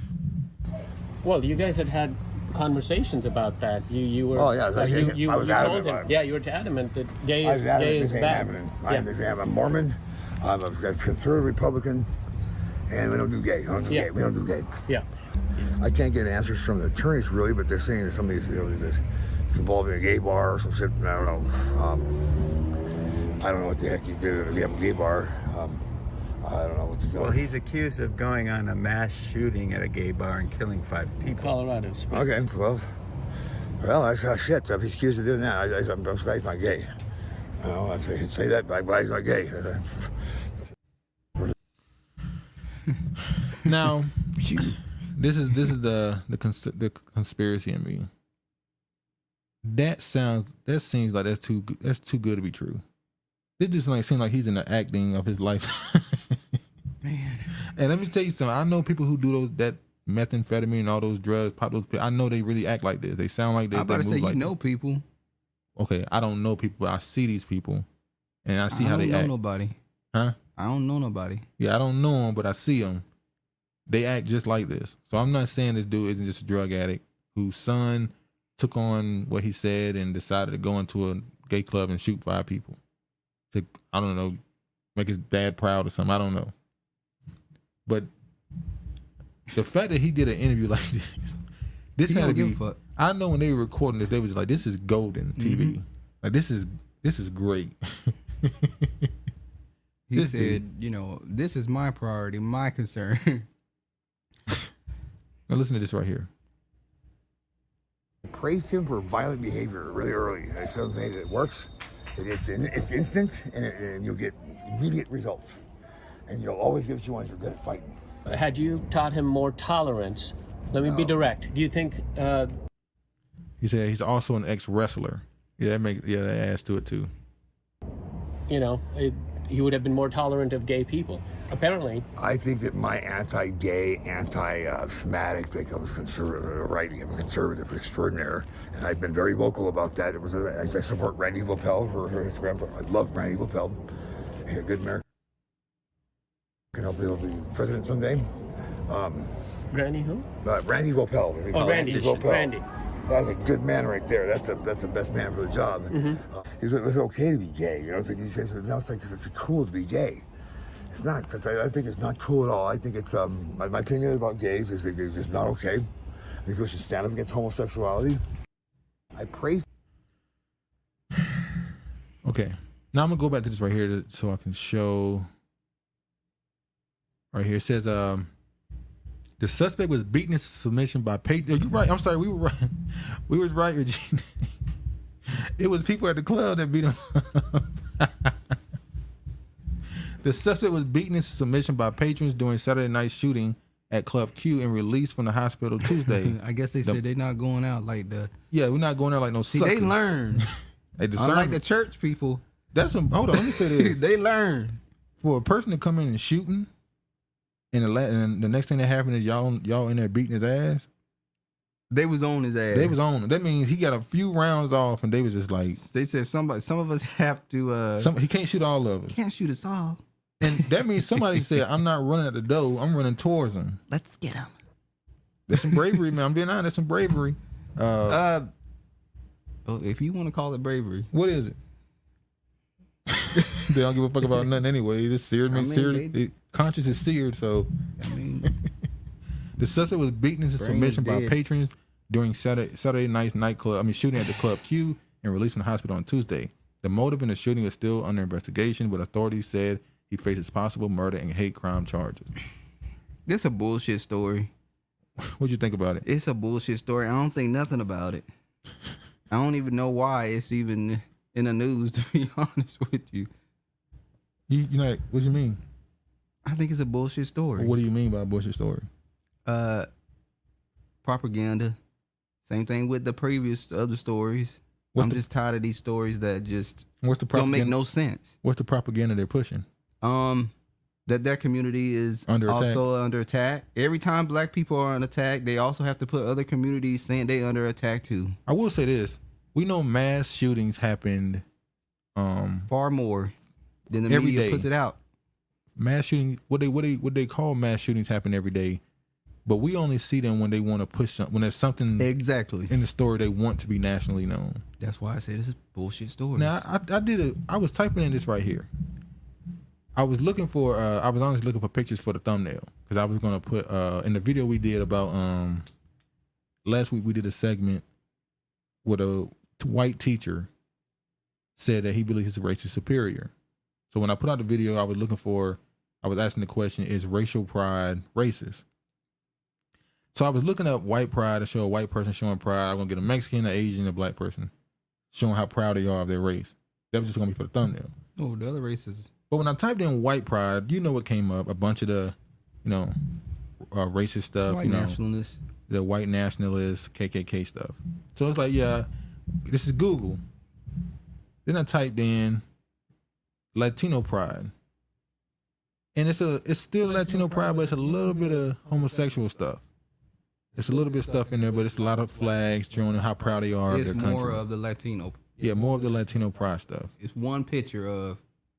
Then you get to the Asian pride once again, showing them being proud of their ethnic group, but a little bit of the. Just one. You see a little bit of gay stuff here too. You see a little bit of it. Not that much. But it's still a lot of stuff where they're showing pride in their race. It's more than the Latinos. But you type in black pride. Latinx. When you type in black pride, it is overwhelmingly. Even with the black fist, that's in Ireland. They've taken the black fist and put it in front of the rainbow to signify black gay pride. Well, you would have to blame that on the black people. And this is Google. Look at this. Overwhelmingly. Do we blame it on Google or do we blame it on black people who are out here? Now, when I typed in black pride, I expected, Black Panther Party to come up. I expected, Malcolm X. I expected all those type of people to pop up on the screen. But instead, I got this. Well, Google said, what's the difference? No, you said what's the difference. Don't try to put it on them. Say what you feel. Don't be scared. I ain't scared. I ain't say nothing. But this is the only picture you get right here. This is it. This is the black pride you get. All the rest of the stuff is. Is that Martin? No, they know that. That was Martin. That was not Martin. Go back. That was Martin Luther King, dude. You missed the picture. That you missed the picture again. Where's that? Slow down. Right there. It's not Martin Luther King, Travis. That's Martin Luther King. Oh, yeah, right here. Yeah. I was looking at this dude. Damn, I'm looking at this dude. See, that's him right there. Martin don't always have on white, dude. He wears other t-shirts with different colors. Yeah, okay. Oh, shoot.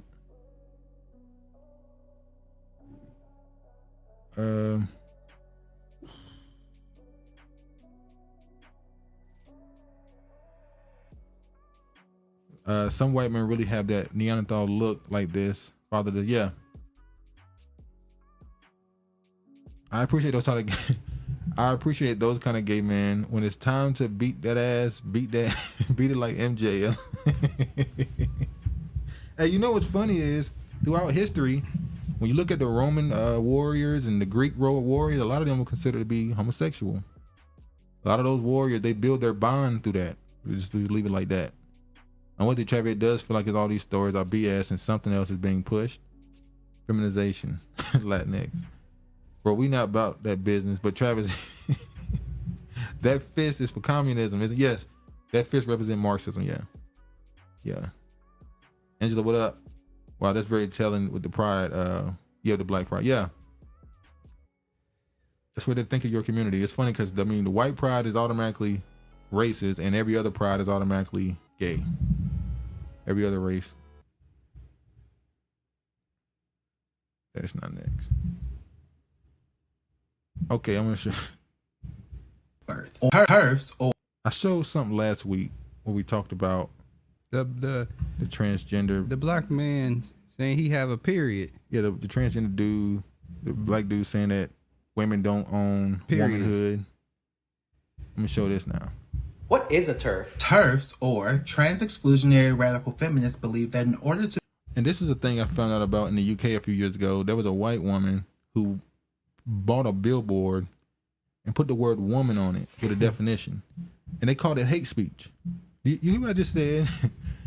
The woman put the word woman in the definition on the billboard, and they said it was hate speech. The language is hate. Like, the definition of a word is hate speech. That's crazy. To be a woman, you need to have been assigned female at birth, or a biological woman. They don't believe that trans women are women, and they see them as a threat to womanhood, which is why they oppose trans women in women's only spaces, like women's restrooms and women's sports. This belief continues to further endanger trans women in a society that already tells them they're not valid. It creates more. Once again, who's crazier, the people that believe this or the people that allow these people to just push this into mainstream culture, society?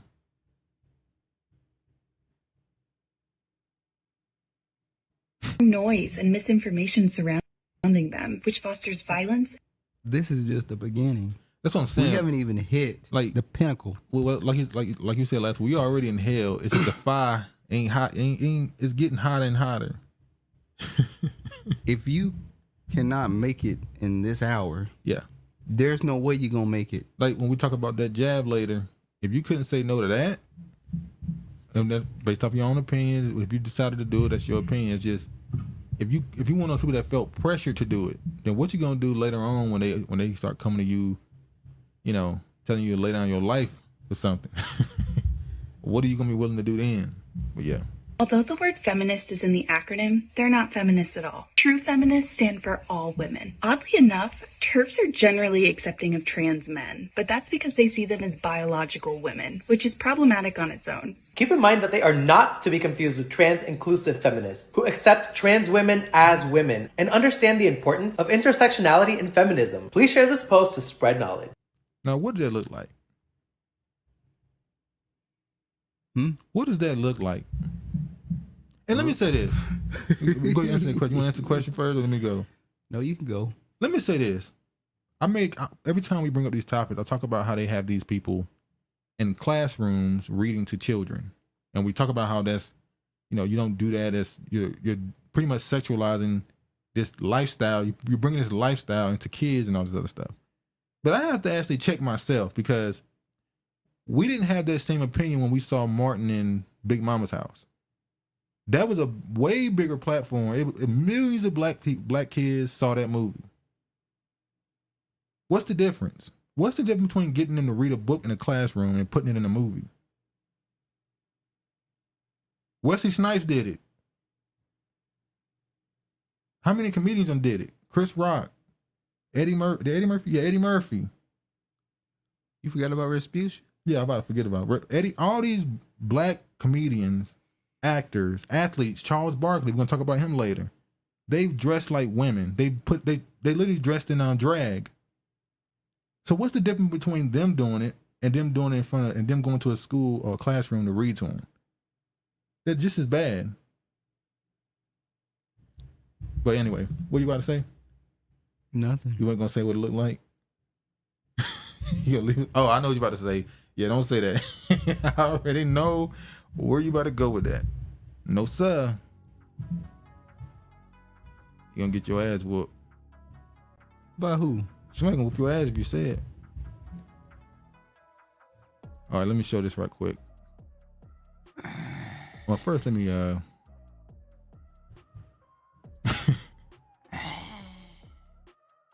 we low-key scapegoat cultural agenda pushers. Yeah.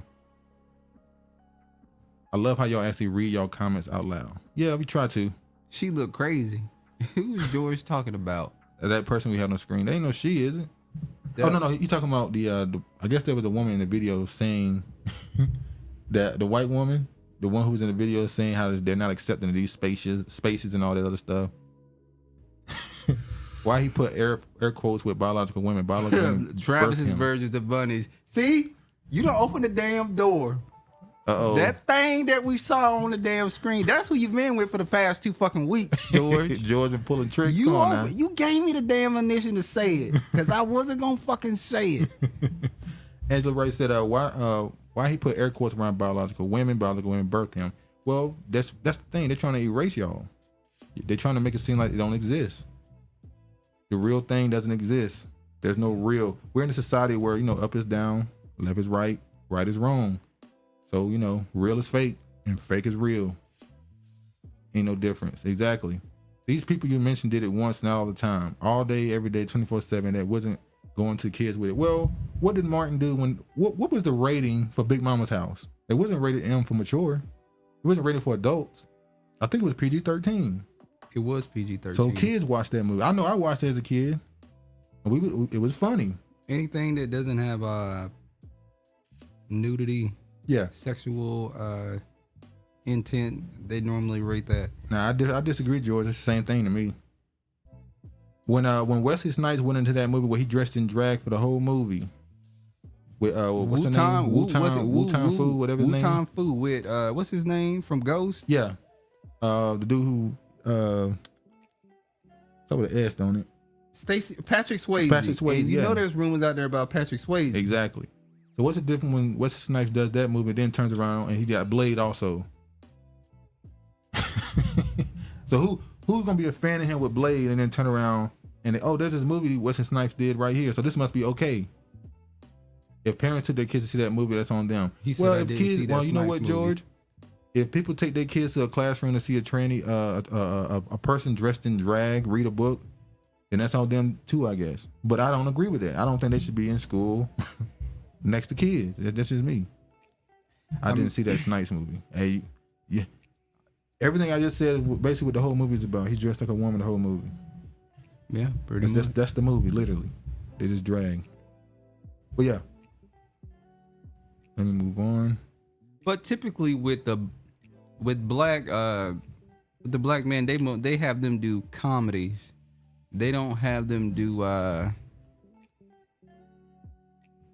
explicit stuff, like explicit stuff, or they're actually that in the movie. It's just normally comedy. Like that. Like Martin's role in Big Mama was he was going undercover as Big Mama. But the point is, he dressed in drag. Medea, we've been going in on Tyler Perry. He ain't never gonna stop dressing as Medea. Oh, there you go, George. That's an example. Tyler Perry. He dressed in it damn near 24/7. Every time we see him in public, he got it pretty much. I mean, some could say, Eddie Murphy's Norbit. It was making fun of. He was dressed like a woman in the clumps too. That's true. Not even fancy. But he also dressed as the dad. He dressed as... That's not my point. The brother. The point is, why is it so normalized? And we tend to look at it as just comedy. But then Martin dressed as Shanae. Oh, that was a bad one. That's probably the worst. Oh, and we go to In Living Color. Jamie Foxx. Jamie Foxx. We know why he would dress as Wanda. Oh, Tyler Perry. Never liked that guy. Flip Wilson, yeah. Who said Flip Wilson? Regina? Yeah. I knew it was Regina. When I heard Flip Wilson, I said, that's Regina. Yeah. All right, let me show what Charles Barkley had to say. I'm gonna be honest. I don't know what I know what a clip is from, obviously CNN, but I don't know when this interview was done. I think this is an older clip. But I just want to show what he said about black people. And one thing has always disappointed me, black people treat gay people, we are the worst when it comes to treating gay people. And that's one thing growing up, it really always bothers me. And I want to reach out to you and all my gay friends, all my transgender friends, and tell you, man, I got nothing but love and respect for you. I want you to be you. And I wanted you to know that day, because I understand being black, what it's like being gay, because... What? He said he understands what is black and like being... Is Charles Barkley trying to tell us something? Now listen to what he said right now. This is called a fraudulent slip. Listen to what he said. Being black, what it's like being gay, and being black, what it's like being gay that day, because I understand being black, what it's like being gay. So I understand being black, what it's like being gay. I thought he said something else right there. And that's the game. I thought he said something else right there. So that wasn't a fraudulent slip. I thought he said, I know what it's like being black, what it's like being gay. I thought he said that. That's what his big ass said. But first he started with saying that black people are the most homophobic or the negative towards gay people. That couldn't be further from the truth. What is the image of a gay person at this point? Now, back in the 90s, I can make an argument. It was a Hispanic man. There was a Hispanic man in the Wu Tang Fu movie too. Exactly. When you go back to movies in the 90s, whenever there would be a gay character, typically, not all the time, they would make a Hispanic man. Then around the early 2000s, or white. Around the early 2000s, they started seeing a lot of Asians. But since about 2010s especially, it's been overwhelmingly all these TV shows, they make sure to put a gay black male. And we're not going to talk about the Negroes that like to get on YouTube and dress up as black women. And do skits, yeah. Doing caricatures of black women.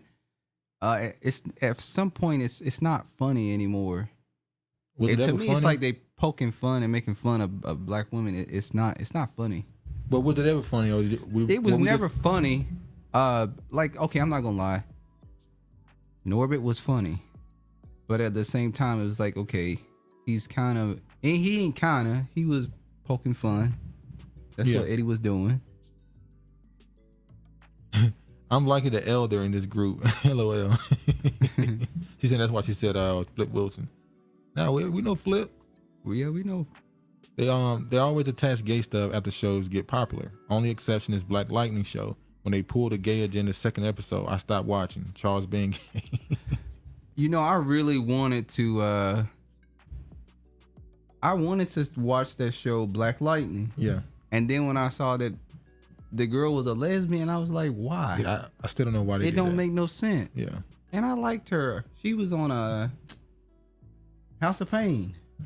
Oh yeah, which was a Tyler Perry show production. I would say House of Pain might be his best show by far. And it still was like cheapy looking, but it was his best product he ever put out. His best thing he done. Yeah. Any other show he's done, I've never seen it.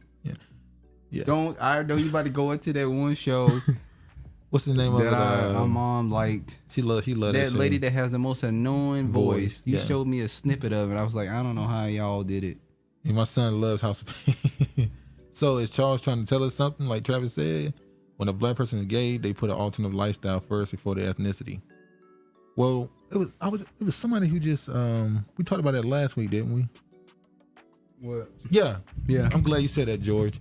The shooting in Colorado, the black dude who was interviewed from the nightclub, he said we have to protect our community. But he was talking about his gay community. not the black. So I was like, damn, he chose that over his blackness. Yeah, okay, he chose what he chose. I was just an epiphany that keep myself about all the brothers in entertainment that prefer pink toes. No offense, George Will. I'm referring to an agenda. Love who you love. No, Regina. No, tell the you truth.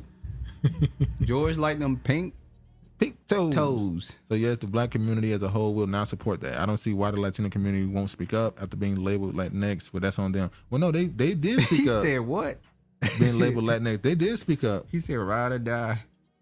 Right out nationality or What'd he say? I'm trying to see. Hold on. Just messed it up.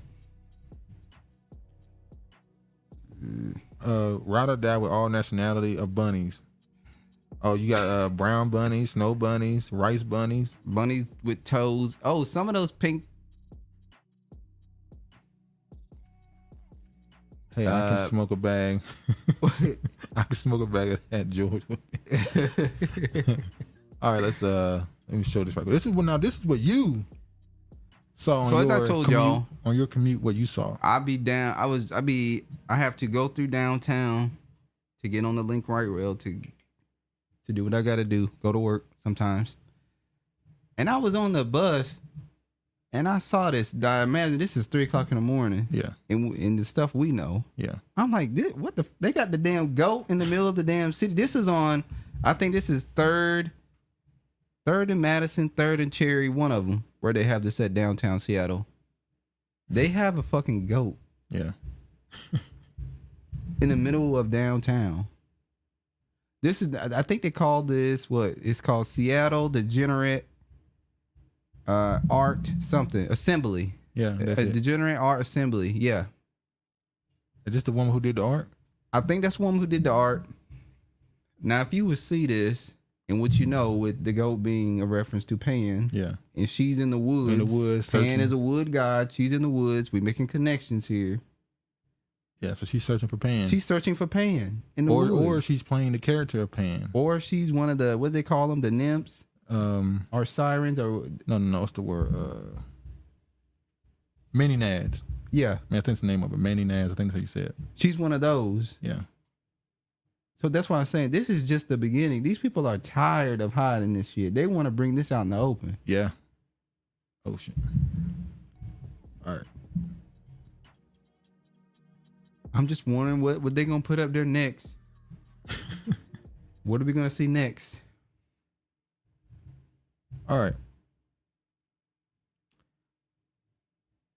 Black Hebrew Israelites chant "We are the real Jews" at pro-Kyrie Irving NYC march.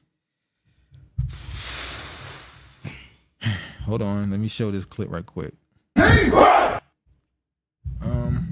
So they was at his first game back, and they came deep. Let me tell you something. I know this group. I used to watch more of their videos. IUIC, Israel United in Christ. They be deep. They have the most members out of all the Hebrew Israelites group. I don't know if they have the most members. They got the most members. I know they show out the most. When they show up, they be deep. So when you see those videos of those dudes in those purple shirts, walking around in military formations, that be them. They're the China of the Hebrew Israelite. They got the numbers. Oh yeah. They have the footwork to put people on the ground. Yeah. So.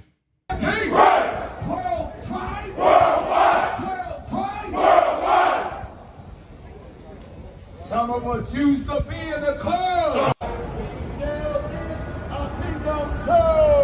We shall get our kingdom too. And in that kingdom we shall.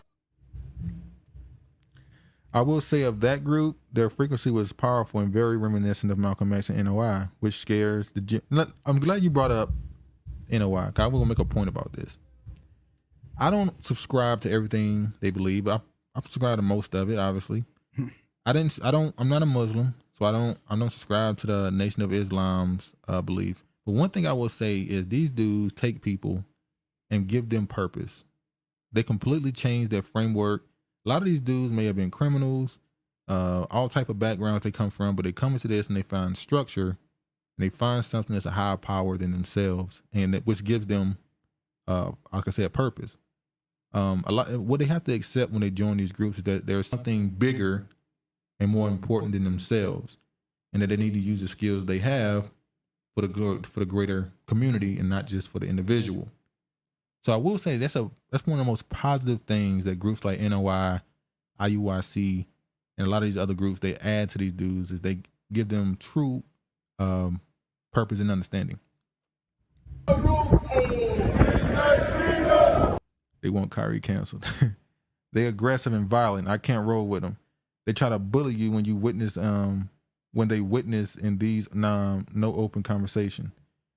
Some of them can be aggressive. Well, George, we know why. Oh yeah, George, you wouldn't get along with them anyway. If they saw you walking down the street with a white bunny, they gonna get you and say, "Nigga, what you doing with that white woman on your arm?" Yeah, they're gonna be on your ass anyway. Of course, you would say they're aggressive and violent, George. Now, the issue that I take with the Hebrew Israelites is I don't like the fact that they include the white Spaniards and the Mongoloid Native Americans to be included, saying they're part of the Hebrew Israelite, and they're not. That's the main issue that I take with those Hebrew Israelite camps. Not all of them agree with that. You have camps out there that say it's Negro only. And it's funny, Travis, when you never go up to these dudes and debate them because they know that Bible very well. But hold on, I'm about to bring you in. Travis had the greatest question. He hasn't been around him to ask it to him, but they be up here in Seattle too. In downtown Seattle. Yeah, they be up here in Seattle too. Sakari, I think that's their name. Yes, Sakari. But Travis had a question because they say if you say that only black people are the chosen people, they'll say you're a Negro only Israelite. And Travis asked a good question. Travis said, "Well, if the true people of the book are Negro, and I'm a Negro only Israelite, what are you calling those Mexicans and Native Americans if they're not Negroes? That's what they're calling them. You're saying they're not Negroes." The things we do to have access to other people, it's ridiculous. Now I have to agree. A lot of these dudes tend to push that doctrine because they have desires to be with these other races. So because they want to act out their lust. And they don't want to do it with their women in particular, so they do it with other women. So hundreds of members of Black Jewish Israelite group chanted "We are the real Jews" as descended on Brooklyn Barclays Center during pro-Kyrie Irving marches video shows. A massive line of followers, all donning shirts of a group Israel United in Christ, were captured Sunday, bellowing we got some good news. And we are the real Jews, according to the footage posted on social media, which has since gone viral. Let me say this too. Go ahead. Let me say one thing. Go ahead. And for George, you know what? I've scaled back on my just being adamant on this. If you have these lustful things and you say, I don't want to act these out on my women, I want to do, then go do it on the bunnies and shit. I'm perfectly fine with that, which is not my business. You can do what you want to do. You're not what I'm saying is, if you're like, I have certain things I want to do, I don't want to do this to my women, I'm going to go do that on another one, then do what you got to do. So there's nothing in the Bible that says you can't do that. So Travis is saying you should go get you some concubines. Pretty much. If you want to have concubines, to do what you got to do, man. I ain't mad at you, player. All right, separate footage also shows social media Monday shows a sea of purple shirts. The purple represents royalty and leadership, by the way. Marching towards which is funny because once again, everything has a left hand and a right hand meaning. We were just talking earlier about purple representing the divine, masculine, and feminine being brought together. But also the purple can represent royalty. The good side. The good side. It represents royalty and righteousness. But anyway, Black Hebrew Israelites out in force today chant "We are the real Jews" and it's time to wake up as they march toward Barclays Center in support of Kyrie Irving's return.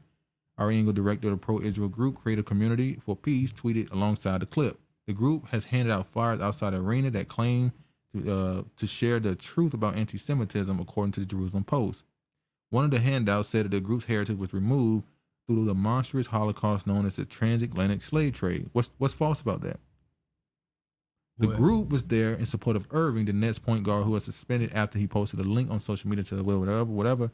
Members of the Israel United in Christ also protested at Barclays during Irving's suspension, with Deacon saying, Kyrie Irving himself understands that not only are we Semitic ourselves, but it's contradictory and hypocritical to say someone is anti-Semitic when they are Semitic. The Israel United in Christ was founded in New York and now has 71 locations in the U.S., which claims that blacks and other people of color are the children of Israel, according to the Anti-Defamation League. Yeah, they are considered a hate group, by the way. The group's march appeared to coincide with Irving's return Sunday in a game with the Memphis Grizzlies following a brief suspension and an apology from the hoopster. The viral videos of the Brooklyn over the weekend sparked prompt backlash on social media, with the American Jewish community saying "We are the real Jews" was a troubling anti-Semitic trope with dangerous potential. Anti-Semitic is just... Black people ain't never used the so-called black card more than they use the anti-Semitic card. Good Lord. I don't know. Nah, everything... I don't know. Okay, passing out a flyer saying that the transatlantic slave trade was a Holocaust, it's not anti-Semitic. How is that anti-Semitic? It's a fact. Okay, you repeat what you said? The what now? How is passing out a flyer saying that the transatlantic slave trade was a Holocaust? How is that anti-Semitic? Oh, because they don't want you comparing your hardship and your oppression to theirs. They don't want you to call it a Holocaust. They want you to call it the Atlantic slave trade. They don't want you to call it a Holocaust because they don't want to be on an even. They don't want to be on an even plane with you. That's not anti-Semitic. That's really them being anti-black. Well, they're saying that you're trying to use their suffering that they went through to build yourself up, and they ain't going for it. That's not anti-Semitic. That's them being anti-Semitic. But let me show this. I know a lot of y'all on Thanksgiving eating them turkeys, them hams. We're not trying to tell people how to live. Them macaroni, the collard greens, cornbread. Sound like you chicken. wish you could eat some of it. That's what it sounds like to me. I know y'all got the itis like crazy.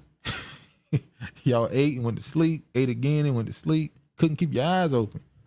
But Kyrie Irving, let me say this. I think he's finally, because of all the stuff that's happened now, maybe he's over his savior complex and understanding that when you're a man of prominent name, you can't say certain things publicly without losing. You have something to lose. Why not use your resources to promote people who have the same views as you rather than trying to do it yourself? Or you can be blunt and speak but however you want to speak, just knowing that you're gonna lose everything. What's one of the sayings you hear when people who lead the hood? They say, "I can't be broke and help the hood." True. I got to go get the money to help. If you're a person with a lot of clout and money and status, you shouldn't bring yourself down, because you're gonna lose endorsements. You're gonna lose money saying these things. You're gonna bring yourself down to where we are. How you gonna help us then? You with us. So why not? We know what your views are on certain things. Why not fund the people that you agree with? I'm asking you this question: will you be a proponent of somebody who's a billionaire being the face, trying to tell America they need to pay reparations? No, because they're gonna use him as this billionaire is asking for reparations. No, you would tell that billionaire to fund an organization or a group of people that are pushing for reparations. It's the same thing. Not everything you believe need to be said out loud. That's just the truth. Thanksgiving Eve back home, special message to our fans. I don't particularly celebrate Thanksgiving, but anybody that's getting together with their family, blessings to all of you guys. Enjoy the holidays. It's not a holiday for me, but please enjoy the food for me. Well, Kyrie wouldn't celebrate the Thanksgiving because he's Native American. But last year when this came, he said that Thanksgiving is this wicked thing and it's about death and stuff. He told what Thanksgiving really is. But he's learned you don't have to say things for everybody. People already know what you believe.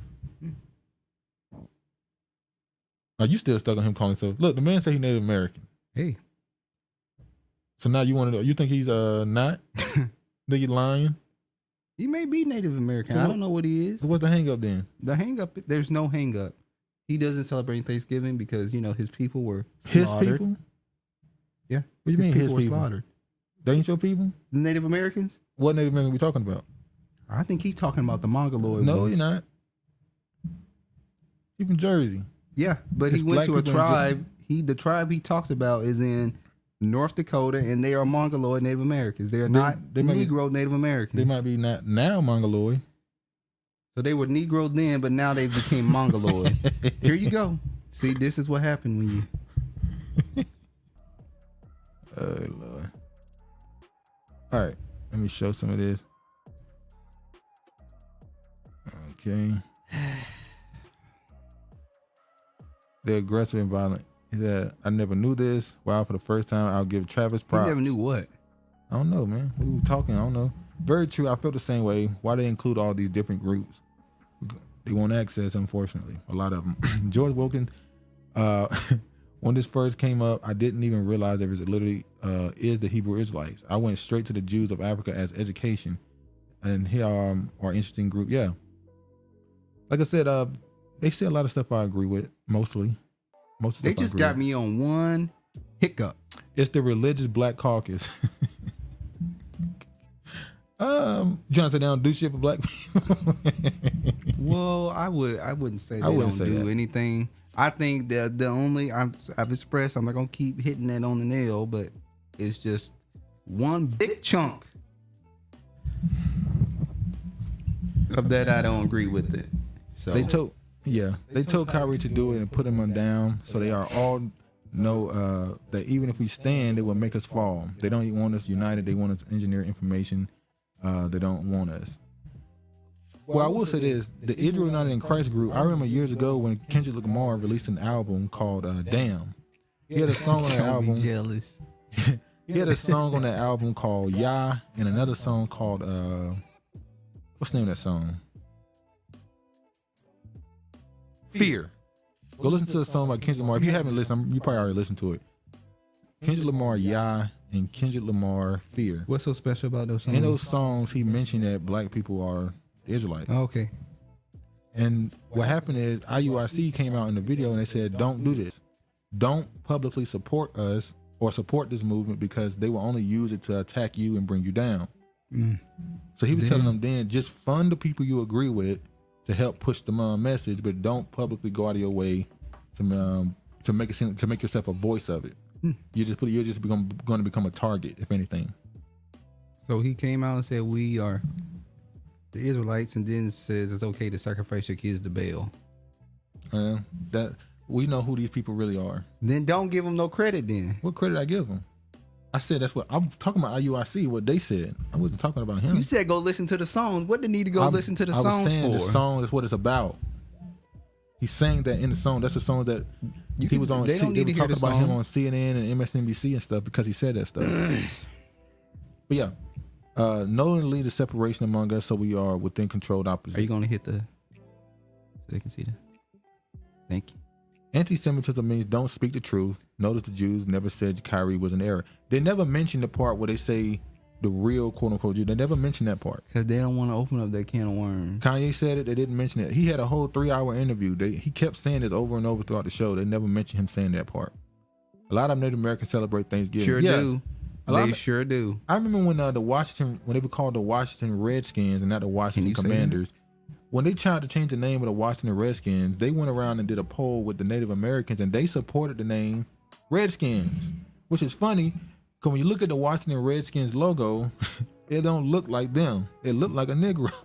It's bronze. It's a bronze man, black people dark bronze man. It's not no bronze, copper tone people. Yeah. So Kyrie gave an opinion after Acts just put up a poster. Is that doesn't demonstrate the power of the black man? I don't know what will. Y'all got the power. Thank you, Regina. We love you. All right. What's next? I was gonna show this. Should I show this? I'm gonna show the first beginning of it. Because the dude who leads the IUIC, he did an interview on Comedy Hype, which is funny because Comedy Hype don't talk about comedy. I've been saying this for like a year now. Comedy Hype, they don't talk about comedy unless there's some drama involved with them. What is Bishop Nathaniel? Another black man that was frying the hell out of his hair. I don't know. 80s. He might be some sort of Caribbean. Yeah, okay. He's never said he was the tribe of Judah. Yeah, he did. Did he? They say he's black American. Why you lying on the man now? Might be trying to cleave on. Now how he cleave on? I'm sorry, y'all. I repent. I don't know if that is true or not. I'm doing like the Jews told Kyrie to do. I don't know if he's repented. Yeah, they told Did he repent? They told Kyrie he got to repent for him. We repent.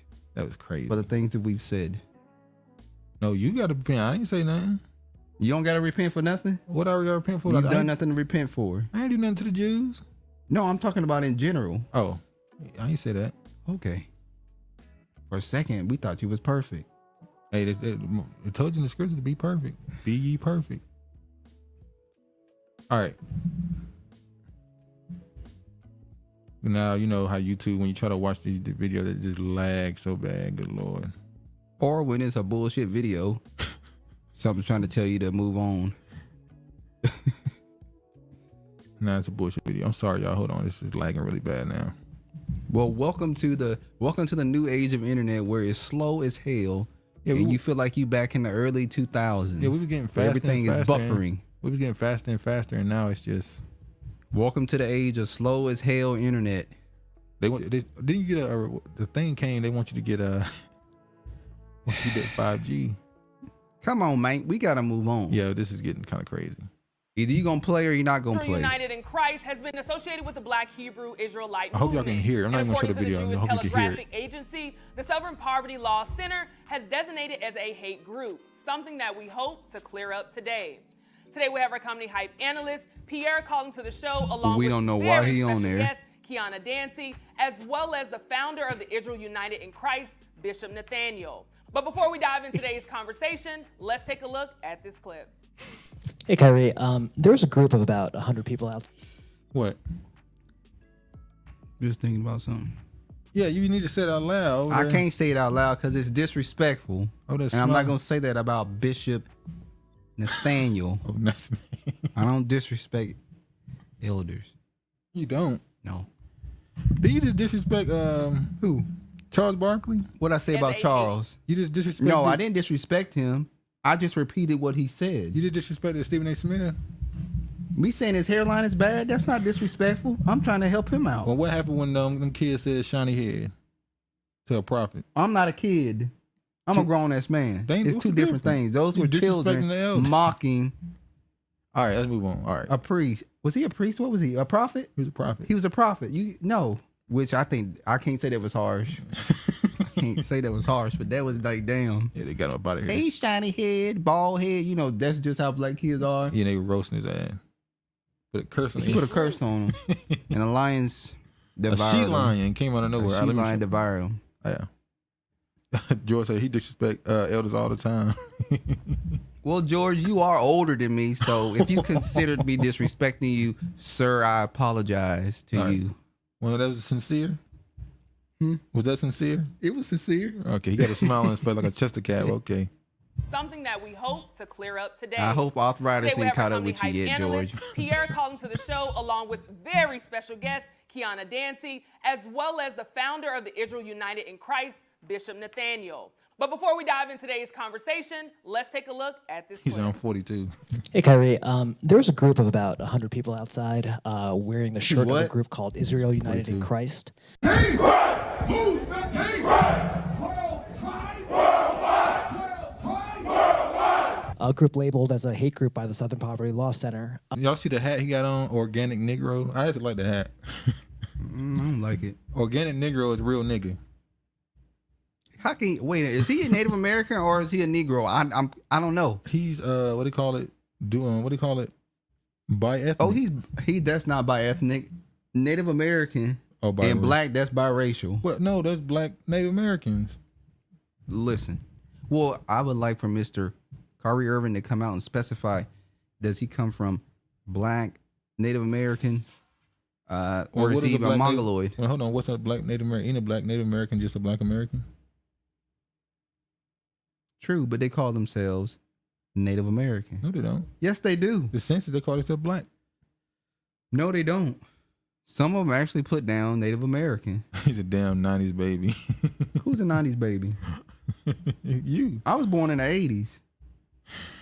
Now, I'm not a 90s baby, I'm not George. Even gonna get you into got this. the game twisted. Yeah. They were outside in support of you and handing out anti-Semitic literature on the plaza, people walking by. I think that's a conversation for another day. I'm just here to focus on the game. Kyrie, but you've said this whole time that you didn't know what kind of what kind of voice you had. This gospel is spreading. You cannot contain the truth. It's not a part of us. However, he has the right to examine and explore his roots. And this is what we teach, that Blacks, Latinos, and Native American Indians in this country are indeed He just part had to of do the it. 12 tribes of Israel recorded 89 in the don't Holy count. Bible. Huh? So he has He the said right to 89 say don't he's count. Semitic. He is Semitic. We are a Semitic people.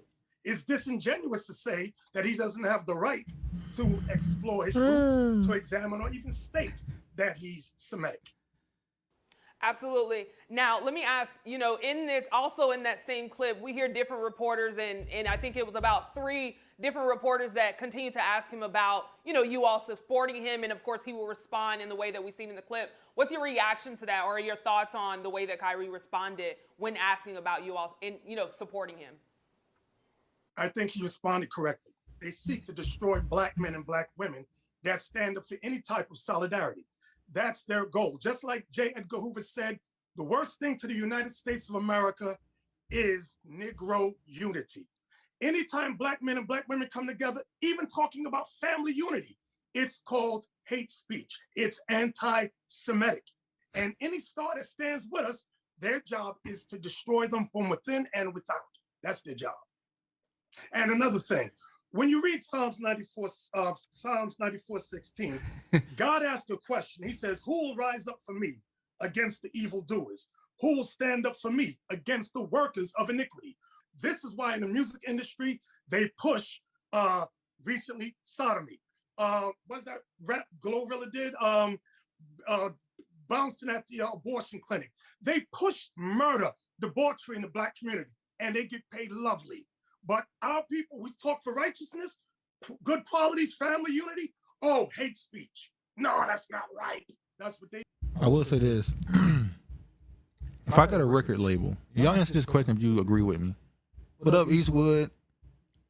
If you have a record label, right, and your record label got 10 artists on it, and these 10 artists got music where they rap about all the debauchery you could think of, killing each other, sleeping with each other's wives, like all type of evil stuff.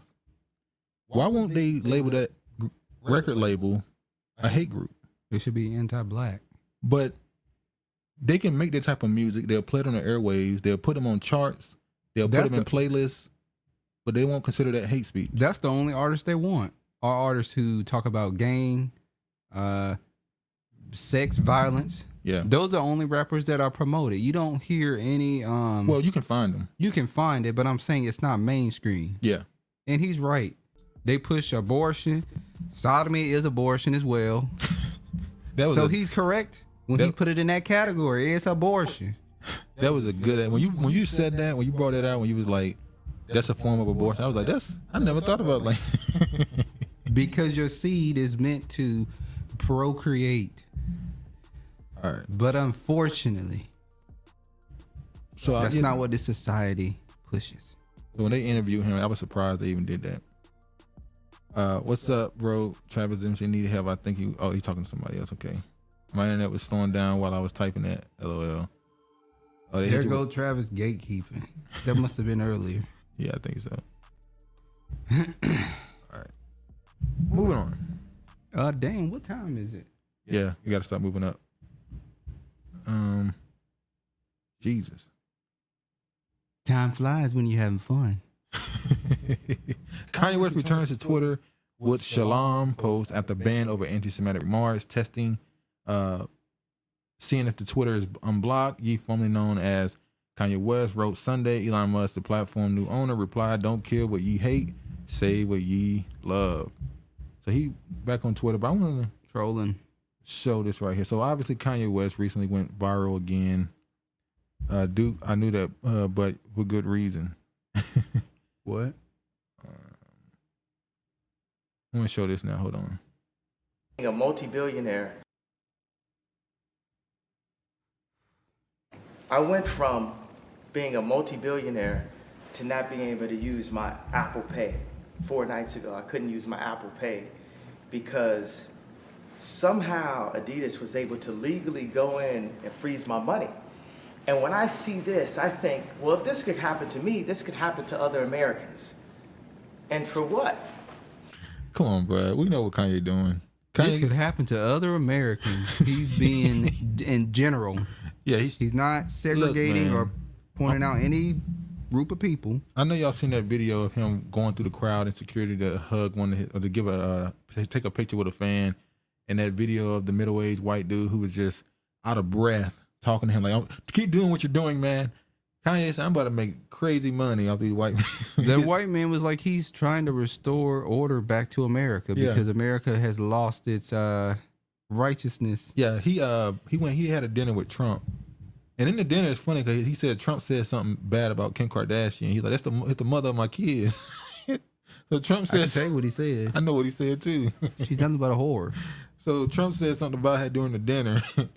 And Kanye said he had to stop him and say, that's the mother of my kids. You know what Trump said? Trump said, my ex-wife was a whore. My current wife was a whore. It's what it is. It's no big deal, bro. Come on, Kanye. You know, this can happen to an American that didn't even steal anything, that didn't even hurt anyone. This could just happen to you for saying the wrong idea out loud, for expressing yourself.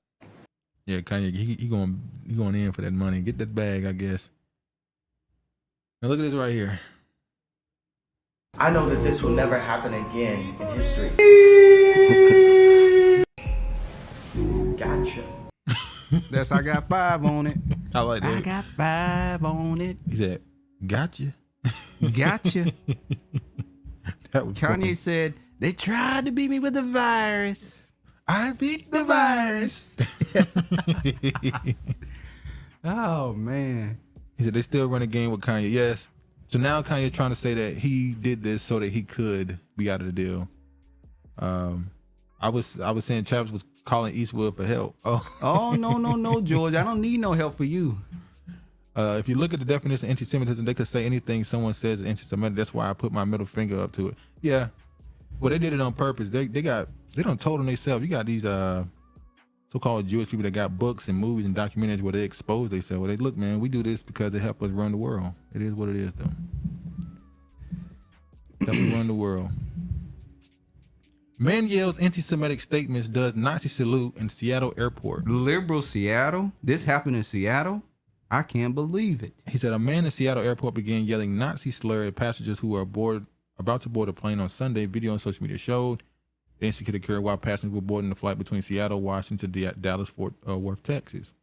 The man named Nicholas Edward Letney, according to the nonprofit organization Stop Anti-Semitism.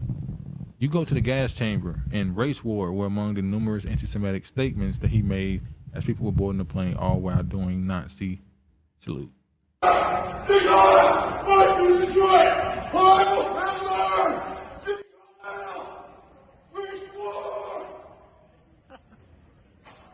Did somebody laugh? You know who it was. These guys are nutbag. So yeah, basically that happened. I said, well, this is them. Look, damn. They treated him like he was getting ready to bomb or have a mass shooting in the damn airport. Well, this is their way of keeping up this anti-Semitism on the rise thing. Having some dude in the airport talking about some Hail Hitler. Really? But yeah. Now I want to show this right here. One of the companies that separated from Kanye, Balenciaga. Balenciaga apologizes for new ad campaign that is accused of sexualizing children. Isn't that that let Kanye West go, the company? Yeah. Looks like Kanye West got out of that before shit hit the fan. High fashion brand Balenciaga has apologized after critics accused it of sexualizing children in its latest marketing campaign. We sincerely apologize for any offense our holiday campaign may have caused. Balenciaga posted Tuesday on Instagram. Our plush bearer bag should not have been featured with children in this campaign. We have immediately removed the campaign from all platforms. Now, that's what I'm saying. The generation of kids that are coming up, like this is embedded in them. I don't think so. Okay. Balenciaga files $25 million suit against producers of controversial BDSM teddy bear ad campaign. Why would they make a BDSM? Yeah, but this is the kids with the teddy bears. They white though, so you see they got the little bear with the BDSM shit on. Why would you even have a kid like? Because I guess the kids gonna start out with the stuffed animals, and then move on. Look at this. That's the bedroom. Like, what does this have to do with kids? Look at this shit. Anyway. She gonna put the stuffed animal on a chain and drag it around, or what is she gonna do? I don't know. But a thing that came from this Balenciaga shit is obviously the kids standing there with this weird clothes on. But this person right here exposes something even further. They said the brand Balenciaga just did a interesting photo shoot for the new product recently, which included a very purposely poorly hidden court document about virtual child porn, normal stuff. So inside of this picture in this photo shoot, they have a picture of this. It says Assoff versus free speech. What this court case is about is an actual court case about child pornography. What do we say? They fighting to get the what letter on? Get that P on there. Get that P. Ashcroft versus Free Speech Coalition. It says here, this act specifically prescribed computer-generated or altered depictions of minors engaging in explicit sexual conduct, so-called virtual child pornography, and images of explicit sexual conduct by adults who resemble minors. The court ruled that the law's expanded definition of child pornography as included any image that appears to be of a minor engaging in sexual explicit conduct or that is presented in such a manner that conveys the impression that it is a minor engaging in sexual explicit conduct would criminalize images that are not obscene and images that are not produced with any real children. Why would Balenciaga take a picture of kids with BS, with these weird sexual outfits on these teddy bears? Why would they have a document inside of the photo on purpose about a child pornography court case? Oh, you asking me, or is this? This is not obviously. I'm not asking for an actual answer. Okay. These people are sickos. Now they immediately deleted their Twitter. They removed themselves from Instagram, but they said the reason why they left is because when you look it up, they said they left after Elon bought Twitter. They left Elon on Twitter. It's like, no, they didn't leave because of Elon. They left because shit got hot. She got hot. And this is the first time. Remember a few years ago, there was a furniture company that had furniture that IKEA. IKEA had furniture on their website that was the name of people. Ellen DeGeneres pillows for $700. No, $1,000. No, they was going $10,000, $15,000. We like, damn, there's some ugly ass pillows Ellen selling for $10,000. Exactly. And people are like, what are you really buying here? This was when everybody was at home during COVID. Yeah, it was the biggest scandal at the time. People was enjoying it, having a ball of their life. Yeah, they was on their ass. Remember when the celebrities? Tom Cruise. Remember when the celebrities were making these strange videos where it sounded like they were sending code to each other? It wasn't Tom Cruise. It was Forrest Gump. What's Forrest Gump? What's the actor that played Forrest Gump? Tom Hanks. Tom Hanks, yeah. With the shoe, the socks, him taking pictures of socks and shoes. Him and his wife went to Australia because they were running from. They said Australia's where a lot of pedophiles run. Australia. Madonna. Is it Spain or Italy? What? Or France. One of those countries where they say a lot of pedophiles run to. It's Australia. No, Australia and either Spain, France, or Italy. Madonna was going crazy. What's the actor? The white actor? Damn. He's in a movie. Spade. He was real weird. But he kept talking about Tom Hanks. He kept talking about a celebrity. He kept saying he's not Tom Hanks. Yeah, he kept saying he's not looking good. Is it like he's gonna fold at some point? It was like, what is he talking about? Remember they were saying they was under investigation? Ellen was Tom under Hanks, investigation. She couldn't leave her house. She kept Hillary Clinton. The Clintons ain't never scared. It was a court case in California. What happened to that? When Bone Crusher made the song "Never Scared," I'm pretty sure he had the Clintons in mind. When he said, "I'm outside the club, and you think I'm a punk," they said they outside the White House. You think I'm a punk? They about to pop the trunk. So Balenciaga, a brand belonging to Kering, which is a market cap of about $70 billion, posted children with bondage gear, teddy bears, and had an Easter egg Supreme Court document about child pornography, and then deleted all their Instagram posts when called out on it. This somebody posted that they said, "This is horrifying. Maybe 5% of the children here are smiling. Honestly, I haven't even seen them all because it's so disturbing. Somebody needs to investigate this photographer. I'm sorry.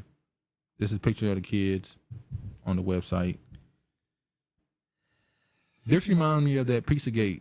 Remember if you go to that dude who owned, what was the name of that restaurant? What's it called? Blaze? What was the name of the restaurant in Washington? I don't know. Pizza place where the guy ran in with a gun. Don't LeBron James own a pizza Blaze place Pizza? now? Yeah. He's into the pizza business now. Mm-hmm. We know what that means. He likes all sort of toppings. Yeah. See, look at this. What is this? They put a monkey in front of him. You know what? At this point, y'all know if y'all put any monkeys or... Yeah. You know how it's going to be perceived. But here's another thing about Balenciaga, who cut ties with Kanye West because of anti-Semitism. Look at this. Balenciaga, I'm just going to read this part. In a period of 2 years, wait, where is it? Just get to the meat and potatoes. Yeah, here you go. Historians believe that Balenciaga continued activity during the Nazi occupation of Paris was made possible by Balenciaga's connection to Spanish dictator General Francisco Franco, who was Adolf Hitler's close ally. The relation to Franco was so close, in fact, that Balenciaga designed clothing for the Franco family. Listen, the company was one of only 60 companies allowed to operate during the occupation and the ongoing supply of raw materials from Spain, which were in short supply in Paris at the time due to the war, gave Balenciaga a competitive advantage. However, Balenciaga testified that it refused Hitler's request to transfer his company activities to Berlin. That's what they say. So Balenciaga has ties to Nazis. Are we shocked? What a surprise. We're not shocked. What a surprise. I'm so surprised. This is another story. This is a quick one. Minnesota teen Yasin Johnson shot dead over Balenciaga sneakers. Yasin? That's a different one. A Minnesota high school student was shot dead, allegedly by a 19-year-old man after he got into a fight over a pair of Balenciaga sneakers. Augustus Sirleaf, charged this week with second-degree murder over 17-year-old Yasin Johnson, was found in multiple fatal gunshot wounds in Plymouth early this month. Johnson, a Rogers High School student, had been trying to buy a pair of high-end sneakers from the suspect at the time, according to the criminal complaint. Police said the slain teen and his friend had been waiting in the SUV outside the apartment complex to buy the sneakers from Sirleaf and two others on November 14th. After getting in the back of the SUV, Sirleaf allegedly gave Johnson one of the shoes and took half of the cash for the teen while he looked at the sneaker over. Johnson then agreed to buy the sneakers and handed over the rest of the cash. Sirleaf, however, allegedly demanded the victim hand back the shoe and pulled out a gun when he refused. Johnson's friend told police that Johnson's friend told police that's when the shots were fired. Officers responding to the report of the shooting said they found one of the designer sneakers in the ground just outside the passenger door on the SUV. The other side, as well as multiple .40 caliber casings, were found inside the vehicle. Cops later tracked down the three men allegedly involved, who told them Sirleaf had asked them to drive him to the location so he could rob the teen victim.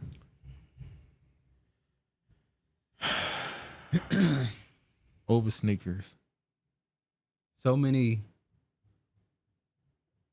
black men have died over sneakers. It's just crazy. Or gotten into fights or altercations over sneakers. That's it. It's just sneakers, man. Sad. Yeah, Ping Pong Pizza, Tommy. That's it. Ping Pong Pizza. You go to. I remember I went to that Ping Pong Pizza Instagram page, the owner's Instagram page. He put strange paintings up, strange pictures with kids. It was weird. It was definitely weird. So does Adidas and Puma. I think belong to former Nazis. Exactly. There's a couple car companies, and a lot of these companies owned by Nazis. Hell, NASA. Yeah. I'm struggling with my Adidas addiction. Yeah, Eastwood, you gotta let it go. You gotta go cold turkey at some point. Oh, just wean off. Start with t-shirts. Leave the shoes and start with t-shirts or something. I don't know. No, I'm not giving up my Nikes. I know you're not. Travis not giving up Nikes. You don't have to give up your Adidas because he's not about that life.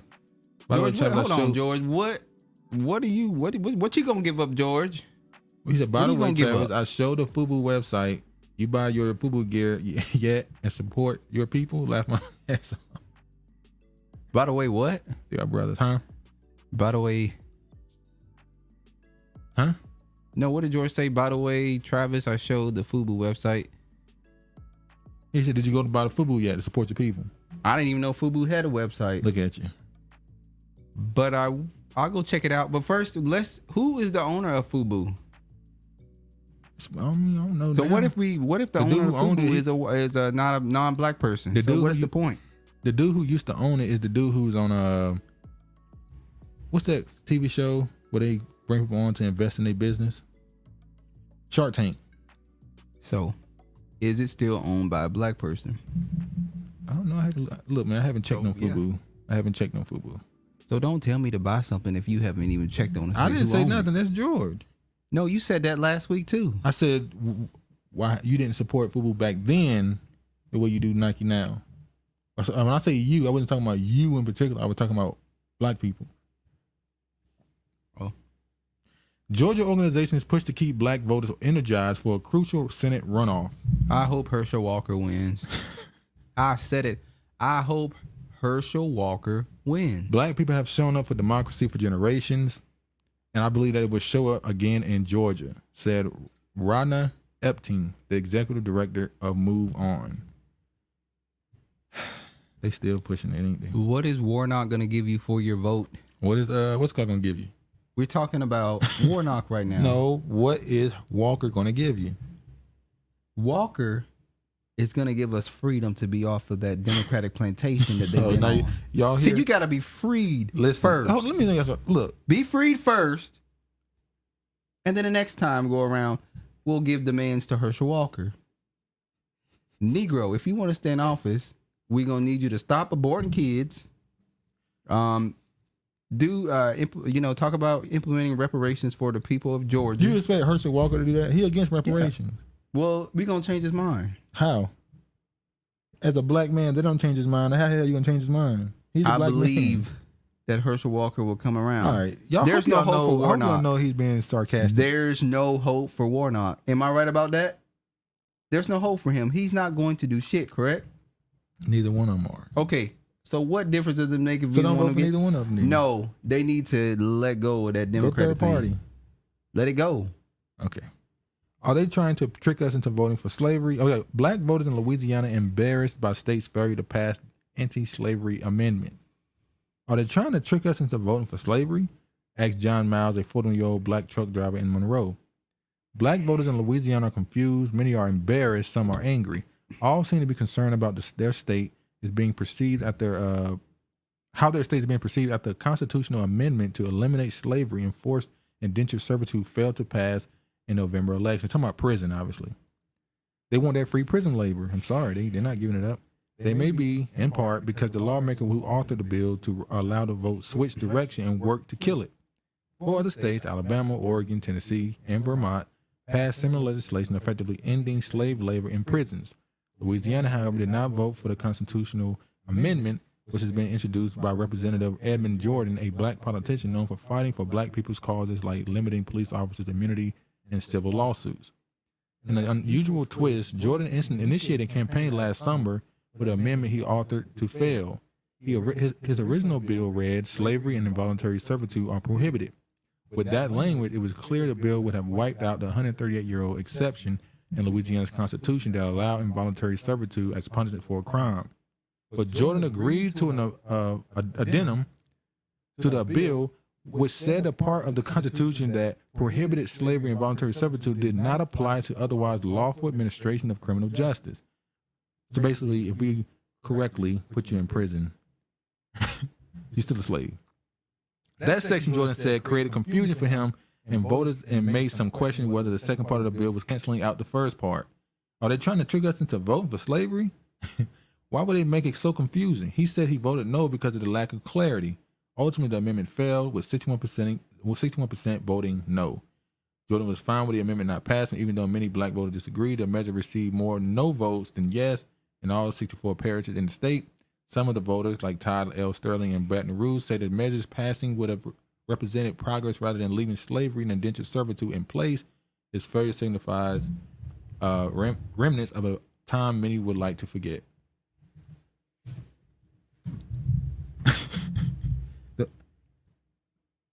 what the hell happened?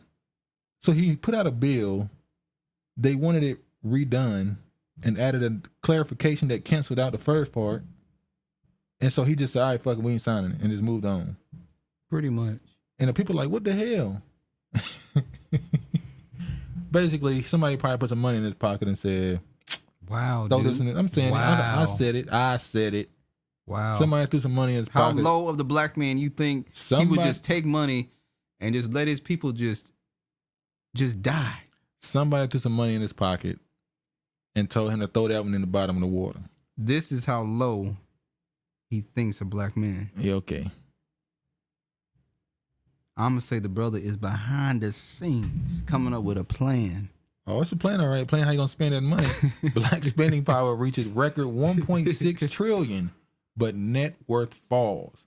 CNBC's Frank Holland joined Sasquatch Box to report the black spending power reached a record 1.6 trillion in 2021, although the group's net worth declined 14%. Did we get stimmies in 2021? Yeah. Yeah. There was some stimmies. So they spent the money, basically.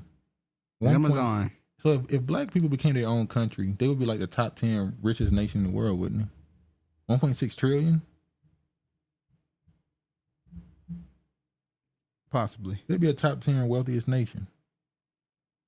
Now, when people see this, the first thing they bring up is that, see, that's why we can't have reparations, because all people gonna do is spend it on something they don't need. Well, it's my damn money. I can spend it on what I want to spend it on. I'm gonna show you somebody who made that case. This is Dr. Umar Johnson, where he said that he don't believe you can just give anybody reparations. Umar Johnson need black Americans to be perfect for reparations. That would have helped.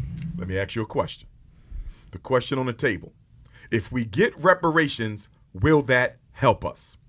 If somebody is mentally ill in a mental asylum, mental hospital, you give him $1 million.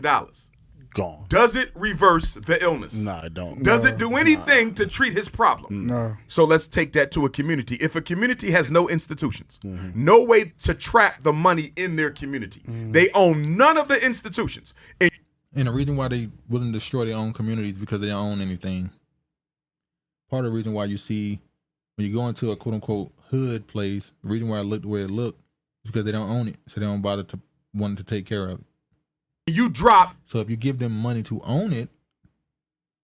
That's like you giving somebody, if you give somebody some money and say, this is your community, you have to maintain it and kill it. Yeah, you got to pay. And they for have it. the money, then they're going to work on it. That's like you having your house. Exactly. The reason why you don't take care of a house you renting, because you expect the landlord to come fix it. Or you just nasty as hell. Yeah, that too. That exists. Let's just keep it honest. That's true. But another part of that is you expect a landlord to come fix your property because it's theirs. But they don't. I feel bad for these renters out here. Our uncle, he owned a house. Yeah. He moved out of his house because he had another house. He rented it out, and they just tore it up. And so that's why I said I would never be a renter. Everything you think happened to it, happened to it. We ain't even got to say it. Whatever, everything you think happened to it, happened. And it was some Negroes that stayed in it. Yeah, unfortunately. So, a couple $1 trillion in that community. It's over. How is that money going to benefit the people when all the institutions in the community that are going to take their money are not owned by people who look like them? I'm going to ask it another way. If we don't responsibly spend the money we already have. And now we're going back to that. We're going back to that 1.6 trillion. We don't know what they spent that money on. We don't know. I don't want to hear Dr. Umar Johnson babble talk. What do you mean babble talk? It's babble talk. He's babbling. I don't like when people try to tell black people they shouldn't get reparations because they feel like they're going to take the money and misuse it. I don't want to hear it. But did you agree with him or not? Agree with him on what? That black people would misuse it. I don't think all black people would misuse their money. I'm not saying all. I'm saying they're going to use that idea that black people in 2021 has spending power of 1.6 trillion, but their net worth dropped by 14%. What does that say? What it shows me is during the pandemic, people were spending money in need. What makes you think giving? What did they buy? You have to know what they bought with it. That's like putting out something and not putting out the full story. Was it things that was necessary, or was it things that were? I'm sure it was things that was necessary, and it was things that wasn't unnecessary. So, they money. Oh, it's just their money. Okay. Hold on, let me. Now you don't like Umar? No, I like Umar Johnson, but right now I don't want to hear the bullshit. Let me see this. He said, Draymond John, I think, Did this owner. Negro put the damn... He put the link to in the Fubu. damn... Travis backtracking already. Hey, Travis, better free stop buying Nike and support your people. Georgia runoff. They started early elections this Saturday. LOL, I hope Walker wins as well. I didn't vote. Fuck them all. Damn right. That's why the Q turned down for what vote is a legit concern. If they're going to do what they're going to do regardless. Exactly. Umar can kiss D's. George, you seem to have a problem with black people who prefer for black people to be with other black people. You seem to have a problem with those individuals. 1.6 trillion, one of the top nations, is why the anti-Semitic faux rhetoric is in the gear. There's too much power. Well, we don't even recognize the power we got. So, like you said earlier, we got the power. Umar don't need it, so I'll take his donations. J. Edgar Hoover, yeah. Are you saying Dr. Umar is a Tower of Babylon, Babel Travis? It's mine to use. We don't question Ukraine on what they doing, what they want. Oh, we're going to get to Ukraine. We might even have to fast forward to get to that. Umar, a bona fide buster. Oh, you wow, definitely... George. Hold on, George. I ain't going to let you disrespect that elder like that. Now, we just had conversations about disrespecting elders. Yeah, you disrespecting it. Well, you disrespecting that elder by calling him a bum. He can call him a bum. What do you say? A buster. What is a buster? That's an LA thing. You buster. Or Cali thing, should I say? Buster. You buster. He said bona fide buster. That's what Stephen A. Smith said about Kwame Brown. He's a bona fide scrub. In the South, we call them moochers. Yeah. You a moocher. Stop mooching off of me. All right. Massive citizen free press news site suspended for Musk's Twitter for sharing video of Obama admitting election machine exploits. I'm just going to show the video of Obama making a claim back in 2008 that both Democrats and Republicans will, when they're in power, do things to influence the voting machines. And let me just let this load. Hold on. You said who? Democrats and Republicans? Yeah. I don't believe you about the Republican part. Yeah, okay. Can I please see the tweet? Conservatives are... They deleted it? Fair. How many times have I told you to screenshot the stuff? Wow. That's crazy. Wow. Well, they deleted it. But basically, it's him back in 2008, his campaign. He said, I'm glad that we're in power so we can have some level of control over the machines. He said, we know that the Republicans do it. He said, I'm glad the Democrats are in power. Then he said, even the Democrats, we know that they tend to do it too. When you're in power, you want to influence things in your favor. So basically, that's all he said. But he got banned from Twitter for that. And look at this. This is how they're trying to use black. Now they're trying to use black people against Elon Musk. Users are split over black Twitter's chances to survive under Elon Musk. They should like Elon Musk because this is supposed to be now a free speech platform. It's not true. He's still banning people. They still banning people a lot. Black Twitter is mourning the possible end of the influential community they found on Twitter more than a decade ago. But users are split between finding a new app or staying put. I don't think nobody is worried about this. I'm not ready to go because I feel like that's the case with a lot of things. Black people bring culture, community, and love, and so much energy and spirit and soul, whatever places we inhabit, and then someone else comes in and totally disrupts the energy and we leave, and they benefit from what we built. Unique Jones Gibson, an avid Twitter user and CEO of marketing company Culture Brand. Oh, you use Twitter. See, what happens is you use Black Twitter to promote your stuff. So you like, my business is going to take a hit. That was very positive what he said. Black people bring culture, community, and love, and so much energy and spirit. There's a flip side. Exactly. Violence. Well, the only way people can take something when you build it is because you don't own it. You don't own Twitter. Go make a black Twitter. There was a place that tried to make a black Twitter. But no, they try to actually name it Black Twitter. And people like, we don't want you to just copy and jerry rig Twitter and just give us a ghetto version of Twitter. They made a platform like YouTube and nobody won't go support it. What's the name of it? black. Exactly. But you know what? No, that's it. We could talk about this on air. What? You have to pay. You got to pay to put upload videos. Yeah. I was fine with paying to put videos up, and you said no. No, I don't want to do that. First off, yeah, I did, because the fact that I have to pay to upload is crazy. Why? It's supporting a platform that don't have the same resources that YouTube does. If you was giving me a subscription service where I get something from it, because I'm helping you, I'm giving you money and I'm putting content on your. You're supposed to build them up, dude. Listen, I'm giving you money and putting content on your website. Give me something. That's a Negro for you. Like I'm giving. Wait, that's called. Except for when it comes to asking the Democratic Party to give you something, then you don't want anything. That's quid pro quo. You give me, I give you. That's how business works, ain't it? That's business at that point. You giving them money. That's a business. Well, sometimes you got to do favors for family. Oh, not a family. They family. Okay. But hold on. The owner was with some weird shit though. He did something weird that made black people want to backtrack. I think he included some LG. Something was going on in the mix a couple years ago. I wouldn't be surprised. Would not be surprised at all. Obama video, man, you know you need a screenshot or capture the video like that. Yeah, they got him up out of here. They got Twitter. Twitter got him up out of here completely. They let him last for like a week though, so I figured it'll still be up. Dude, you just stated we don't even recognize what we got power, so that's just how witchcraft works. Everyone, especially the ADL, is say you do, but we don't see it. Way too many of us instead are telling Kyrie and Yee, y'all, I'm effing your money and our rep. Shake my damn head. Travis King talking until he buy at least 10 items of current FUBU off FUBU website and show the receipts. Travis talking that Negro is, but he don't that FUBU. He denying the George, FUBU you wear paper. FUBU? Oh, now you trying to flip it. Are you in California, so all you wear is khakis. Everything is khakis, brown khakis. Please don't bring up K. You got in an argument earlier because I told him that let's talk people about wore it. Dickies. Where we from? He No, said, I don't didn't. remember. I remember. We are from North Kakalaka.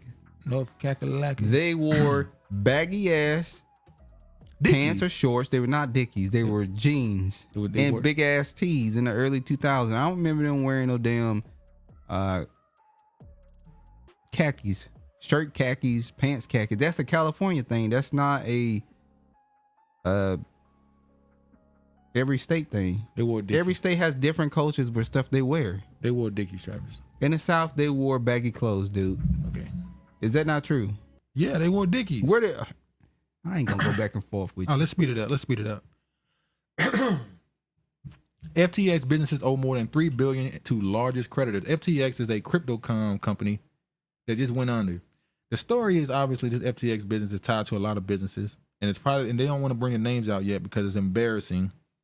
But Wall Street gonna take a hit because of this, and it's gonna really affect the economy, not just in America probably, but a lot of other places. But the bigger story that came out of this is the guy who ran it, Sam Bankman-Fried. I'm pretty sure y'all heard that name since this story started a little while ago, a couple weeks ago. It says, as Chapter 11 bankruptcy process for Sam Bankman-Fried's failed cryptocurrency business gets underway, initial court filings reveal that the largest creditors are owed over $3 billion, according to the Financial Times. Now, this guy allegedly, I'm just going to say it right here, the report cites lists the 50 largest creditors in FTX and its related companies, which was filed on Sunday, all of which customers are owed more than $20 million, with 10 owed 5 times that amount and two over 10 times. Total combined liabilities stemming from the collapse of the businesses are estimated to be over $10 billion, with more than 1 million creditors. Now, this guy, Sam Bankman-Fried, a few weeks ago, he was listed as a guy who was worth $20 billion or something like that, $26 billion. Now they're saying his net worth is $800 million, $900 million. How the hell you lose billions in a few months? That means you never had billions. Drop. Huh? That's a big drop. Exactly. Never. This right here said, never seen such a complete failure of corporate control, says new FTX CEO, who also oversaw Enron bankruptcy. So he's saying that this is worse than the Enron situation. So I'm gonna jump to this. Sam Bankman-Fried ran FTX like a personal fiefdom, lawyer says. In bankruptcy court, the crypto exchange attorney said the substantial amount of the firm's assets are stolen or missing. Well, we're going to get into the stolen part because apparently he was stealing the money of all his clients and giving it to who? We'll get to that. Bankman-Fried's FTX senior staff parents bought Bahamas property worth $300 million. So this man was taking people money and buying properties in the Bahamas and donating money to the political parties. And there's a lot of frauds out here. To Vladimir Zelensky. FTX customer Elliot Lam sues Golden State Warriors after losing $750,000. A lot of celebrities, corporations were promoting cryptocurrencies the last 2 years. And now people are losing money because they promoted them and they're being exposed as frauds, that they're getting sued for promoting a fraudulent company or business practice at least.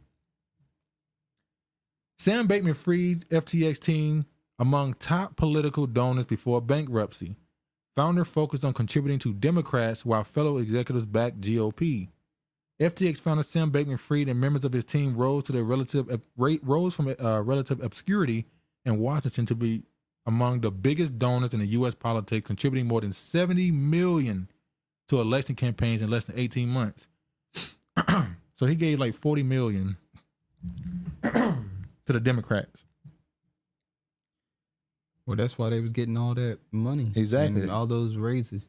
Mr. Bankman-Fried personally gave $40 million to politicians and political action committee ahead of 2022 midterms, mostly to Democrats and liberal-leaning groups, according to the Center for Responsive Politics and a nonpartisan group that tracks campaign donations. Ryan Salami, another top FTX executive, donated more than $23 million, mainly to Republicans. But they're not pointing out that he donated money to Vladimir Zelensky of Ukraine. Now, there's people out there that's saying that he was taking the money from his clients, giving it to Zelensky, and Zelensky was giving it to the Democrats. They're trying to say that they was washing the money. It was laundering. Money laundering. Now everybody been saying that they've been giving Ukraine $30 million, $50 million, they've been giving all these money. That it seemed like somebody was money laundering. The show Ozark. Ozark, exactly. So we all asking the question, when that money goes to Ukraine, what is Zelensky doing with it? Is he throwing it in his account? What is he buying? Because we still sending money for weapons and stuff. What is he using the money for? Obviously not sending money, they're sending weapons as well. But the point is, what is he doing with his money? I thought he was, preparing for bigger Israel. Bigger Israel. Now, it's funny you say it because with Russia doing what they're doing right now with the explosions, they're sending missiles into Ukraine, blowing up their infrastructure, energy, water, and all that stuff. It's getting cold. Winter is here. Baby, it's cold outside. When this ends, and this might last until next year or the next year after that, somebody will have to pay reparations to fix Ukraine. Remember, in Europe, before they started going into the Middle East, bombing every damn thing, they was bombing Europe, Germany, France, all those places but they were bombing each other. And they would do this, when we say that we're talking about the people that really run stuff, they were bombing for war so that they can make money. They didn't want to bomb Europe no more, because we're not going to bomb ourselves no more. So they want to bomb the Arabs, bomb some Africans here and there, bomb a couple of Hispanics. Now it seems like they're about to go back to Europe, start bombing their ass again. They're starting with Ukraine. We see Poland starting to get a little frisky. Germany want to run shit again, and everybody kind of get them the side eye like, I don't think we want to do that no more. Well, I don't think we want Germany to even try to be in a position of leadership. We saw what you did. So somebody will have to pay some money to fix Ukraine when this is over. Who you think that's going to be? When Ukraine put out a declaration saying we want Russia to do it. Russia's going to give us everything they own to fix our country back. So more than likely, though, it's going to be a conglomerate. It's going to be America. Why would America? Because America always in something. Because they always put money in people's pockets so you can owe them. Except for who? The Negroes of America. Oh no, they don't put money in your pocket. They take it out of your pocket. They put bullets in your pocket. They put dust. Exactly. They put lead in your ass. They take the green out and put the lead in. Now look at this. Remember a few months ago when Biden added all those new IRS officers, I think 85,000, 70,000, something like that. And everybody was like, are they IRS officers or police officers? When we saw that video, they had guns. They were kicking being down trained doors like they were law enforcement. I'm like, why is an IRS agent learning how to use a gun? The IRS can be at your door. Okay, you don't want to respond to letters? We coming at your front door. And we're going to take the money out your pocket. And we're going to make you. Who is it? The IRS. Open up, bitch. Oh, shit, it's the IRS. Let me get my clock. They're going to be writing to the IRS like when the FBI comes. They're going to be flushing shit down the toilet. Flushing money down the toilet. Trying to hide it. I ain't got no money in here, man. I ain't got shit in here. Bank account is empty. His bills every damn where. Look on the counter. You gonna throw bills on the table to hide it. You ain't hiding no money. All right. IRS warns taxpayers about new $600 threshold for third-party payment reporting. So what they're saying now is, well, what people said then was that this will affect working-class people, because if you are paying attention to $600 payments or transfers of money, this stuff can be counted as, in some cases, business transactions. I mean, you're going to tax this money. So if I send you $600 through PayPal, you could call it a business transfer in some situations. Got to go back to using cash. So if I want to sell something for $1,000 and I sell it to somebody and we do the business over PayPal, they send me the $1,000. They're going to be like, well, how much was it worth? How much did you? They can tax that now. That ain't just no side little hustle you can do. They can give us that too. So are they making up the money they gave out for the stimmies? And that's what I believe. They saying we got a lot of $1 billion. We got billions of dollars sitting in people's accounts that we want. And we want to get this cash out of this society anyway, so we need to drain it anyway. All right. And this right here, we talk about this all the time. I'm not going to play this one. This is a movie monster ADOS. She said, part one of NBC story about how corporations are buying homes in poor neighborhoods, raising rent, and evicting tenants. Look at Lester. Blackstone doing that. As a matter of fact, someone that is close to us, they had to move because a new company bought their place they were living and raised the rent. But this particular company, they doing that everywhere. They're buying up neighborhoods and going up on the rent. Yeah. Hold on. Let me go back up. Hold on. Okay, here we go. Many of the stories you guys highlight today point to black frequency and the dang power vibration that runs the world, but we can't see it, use it, if everyone else's survival. Exactly. A lot of people eat off in every part of society in this country, especially in America. They find a way to profit off of you. That's true. You can be in prison. We saw that right there, the prison situation. They making money off you in prison with free labor. But yeah, Umar is non-FBA. That's why he isn't for reparations. That's true. Eastwood, I forgot he's Cuban. What that mean? What? So wait. You think he don't want reparations because he's Cuban? Yeah, they do that. These tethers, they will do that in a minute. Wow, he's a tether now. You just call Umar a tether? Hey, he fucking with our money. We got to get that work. Okay. Duke Travis is the rebirth of Flip Wilson, aka Flip Travis. Travis and Duke in chat. Check out ForbiddenKnowledgeTV.com as another resource for your stories. All right. I'm of the opinion that these billionaires are fake owners. Yeah, I don't think money is real at this point. I think the idea of wealth is basically power. How famous are you determines how wealthy you are. Or at least how many connections you have determine how wealthy you are. Well, if you know in America, your wealth or how much your worth is based off of the debt owed. So, Travis, stop flip-flopping. So wait a minute. Not Scoop Ball saying I'm flip-flopping? Scoop Ball. Oh, Tommy. Now Scoop Ball is saying I'm flip-flopping. What did I flip-flop on? Really, Scoop Ball? That's how you gonna do me. I keep forgetting to ask you guys if you ever watched Alpha Dogs on Prime Video or another streaming service. Alpha Dogs? No, I don't think I've seen that one. Hold on, let me can I? It's on Prime Video, she said. All right, check it out. Have you, Regina, have you watched that show, The Perpetuals? Peripherals. Yeah. Have you seen the show? Has anybody been watching that show, Peripherals? Yeah, it's about in the future how they go into these metaverse basically. Pretty much. And they call it Sims. Yeah. And they go into it, but they was able to learn how to transfer data. What did I flip-flop on? I don't know, man.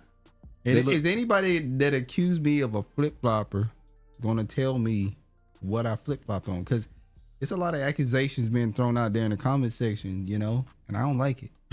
They took the green out and put the lead in. Yeah, that was a good one. I'm gonna take that to a short. Took the green out and put the lead in. IRS, they already started taxing Cash App and PayPal. Yeah. Travis ain't no we. They started with J. Edgar Hoover, while Travis don't remember him flipping because he's not buying FUBU and isn't burning them Nikes. Flip Travis is real, y'all.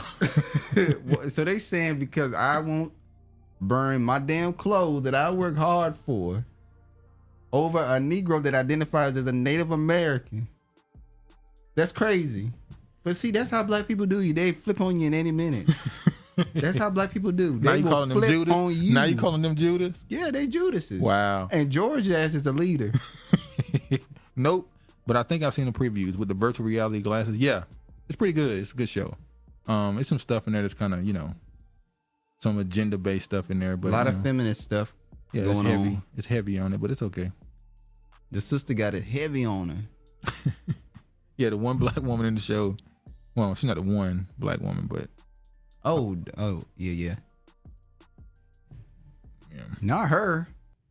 I'm talking about the main white chick. Oh yeah. The story she didn't really do anything. She just, you know. Yeah. COVID is no longer mainly a pandemic of the unvaccinated. Oh, here we go. We back Here's on COVID. why. People think they could talk about COVID now. Now hold on. We said this. We read an article that said this last year. At the end of last year, they was already saying this. Yeah, we read the article. I didn't read the article. Oh, here you go. You read the article. You see how you trying to get from underneath it? All right. I stand on my own. I'll be on my lonely. You a man. You supposed to stand on your own. Good morning and thanks for reading. The Health 202 will be off Thursday and Friday for Thanksgiving, so enjoy your holiday weekend and have a slice of pie on us. We'll be back in the inbox Monday. 58% of coronavirus deaths in August were people who were vaccinated or boosted, according to an analysis conducted by the Health 202 by Cynthia Cox, Vice President of the Kaiser Family Foundation. I don't know why that just rung a bell in my head. I know what that is. I know what that is. I looked this up before. Kaiser Family Foundation. I know what that is. I'm pretty sure it's going to be like, oh, yes, that's a big deal. I know what that is. It's a continuation of a troubling trend that has emerged over the past year as vaccination rates have increased and new variants appeared, and shares of death of people who are vaccinated has been steadily rising. In September 2021, vaccinated people made up just 23% of the coronavirus fatalities. In January and February this year, it was up 42% per our colleagues, I can't say their name, and Dan Keaton. We no longer say this is a pandemic with the unvaccinated, Cox told Health 202. Remember when Biden got on stage and said it's going to be a dark winter for the unvaccinated? He also said that the pandemic is over. You know, he said that, yeah, and he also said that it's a pandemic of the unvaccinated. And how he told the vaccinated people, I know you guys are angry and you are angry and want to lash out at them, but don't. Let's be the bigger people and all this other stuff. How they just turn people. Y'all, you better be the bigger people. Yell and lash out and be angry. As long as hands don't get put up, you'll be fine. Do what you got to do. And they try to explain, here's why. It's like, we knew this for over a year now. All right, BC studies find low but increased risk of myocarditis after second Moderna COVID shot. A Canadian study suggests cases of heart muscle inflammation related to COVID-19 mRNA vaccines are rare, but higher than expected among young men who got a second dose of Moderna compared to those who were administered Pfizer-BioNTech vaccines. Lead author Dr. Naveed, I can't say the last name, epidemiologist at the BC Center of Disease Control, said the findings related to second doses of both vaccines show men between the ages of 18 and 29 are most at risk of myocarditis if they receive Moderna's COVID-19 vaccine. Oh, they're going after Moderna now. They being got Johnson & Johnson out of here. Yeah, they got Johnson & Johnson out of the paint a couple years. You know, Pfizer always wanted to be the number one. They are technically the number one. So now they're trying to get rid of Moderna. We now, should just get it from one source. Of course, we have to say, I'm not even going to show this one. I'm just put it on the screen. Of course, we have to say on YouTube that the vaccine has been said to be healthy. Safe and effective. I got to do a commercial for these people. The vaccine is Don't safe. try to convince us. The vaccine is safe and effective. All right, y'all see it. Ice Cube furious. This nigga's scared. Ice Cube furious. He lost $9 million role for refusing COVID vaccine. Fuck that jab. Now black people calling it a jab. Mm-hmm. The jab and the Rona. I turned down a movie because I didn't want to get the motherfucking jab. You know, I turned down $9 million. Damn. Because I didn't want to get the You didn't jab. want to get, you yeah, know. fuck that jab. And fuck y'all for trying to make me get it. Cube said, fuck y'all and y'all jab. So, you know, I don't know how Hollywood feel about me right now. You know what I'm saying? But you know what? It ain't just Hollywood no more, though. You can go through the streaming. Streaming ain't got nothing to do with That's Hollywood, bro. Yeah, Is it really? Yeah, it's Hollywood. And you think Netflix getting all this money? Okay. Netflix turned Hollywood like 4 years ago. when Disney and all them said, hey, we taking all our stuff off your service because we're going to put it on our own streaming service. Netflix went Hollywood. They had to start working with these studios. It's a TV show we was watching, Manifest. They're working with WB now. Yep. So yeah, it's Hollywood now. Ice Cube said, "Oh hell no" to $9 million. The actor rapper appeared on $1 Million Worth of Game podcast recently to express his fury over losing a $9 million deal after refusing to comply with the COVID-19 regulations. Remember, the girl from Black Panther also said she wasn't going to take the vaccine. Shuri. But real name we don't know what happened. They worked around it, I guess. I turned down the movie because I turned down the movie because I didn't want to get the motherfucking jab. He said on the podcast, I turned down $9 million. I didn't get the jab. F that jab and F y'all for trying to make me get it. I don't know how Hollywood feels about me right now. However, I further claim that he didn't actually turn down the part, but allegedly he denied the role. Those mother effers didn't even give it to me because I wouldn't get the shot. I didn't turn it down. They just wouldn't give it to me. He expletive-filled rant continued. The COVID shot, the jab, I don't need it. I didn't catch the shit at all. F them, I don't need that shit. Remember, Travis told this story. Remember when COVID first started and black people was like, ain't no black people getting sick from it? Like, what are black people at? And then black people started getting sick. It was all giggles until shit got real. And when the shit got real, black people disappeared. They scattered. You go along, you walk down the street. I was like, we were just having, fun and laughing over this. And now when the reports are out based on race, black people are leading in this, and it became, as always, they always put black people. This shit is real. This out here killing niggas. Top virologists who voted for vaccine mandates died suddenly and unexpected. Watch prominent virologist Dr. A. Oveta Fuller, who advocated for emergency use authorization of 3 COVID vaccines, has died suddenly from a brief unknown illness. It was unknown. We don't know what happened. So InfoWars is the one who reported this. Not even allowed to talk about them, is we? So this is what she said. She said, from pandemic to endemic, SARS-CoV-2 will require wise decisions by leaders, and each person requires vaccines to have stopped and reduce many illnesses: polio, measles, mumps, chickenpox, smallpox, influenza. We must add COVID-19 to the list. So she ended up dying of it suddenly and unexpectedly. We won't even try to assume what it was. Yeah. Won't even assume. Nothing to talk about here, folks. Nothing to talk about. Just giving a little fellow update. American her. Yeah.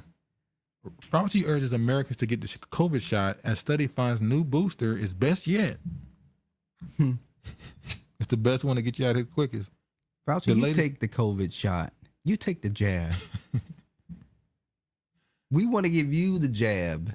Now, Fauci had to sit down in a deposition in the COVID-19 social media censorship case. So somebody sued and said that Fauci and the White House were using social media to censor other opinions. So they sued.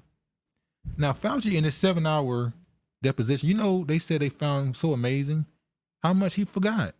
He just forgot so much about what happened during COVID-19 pandemic. Dude, it has been 3 years.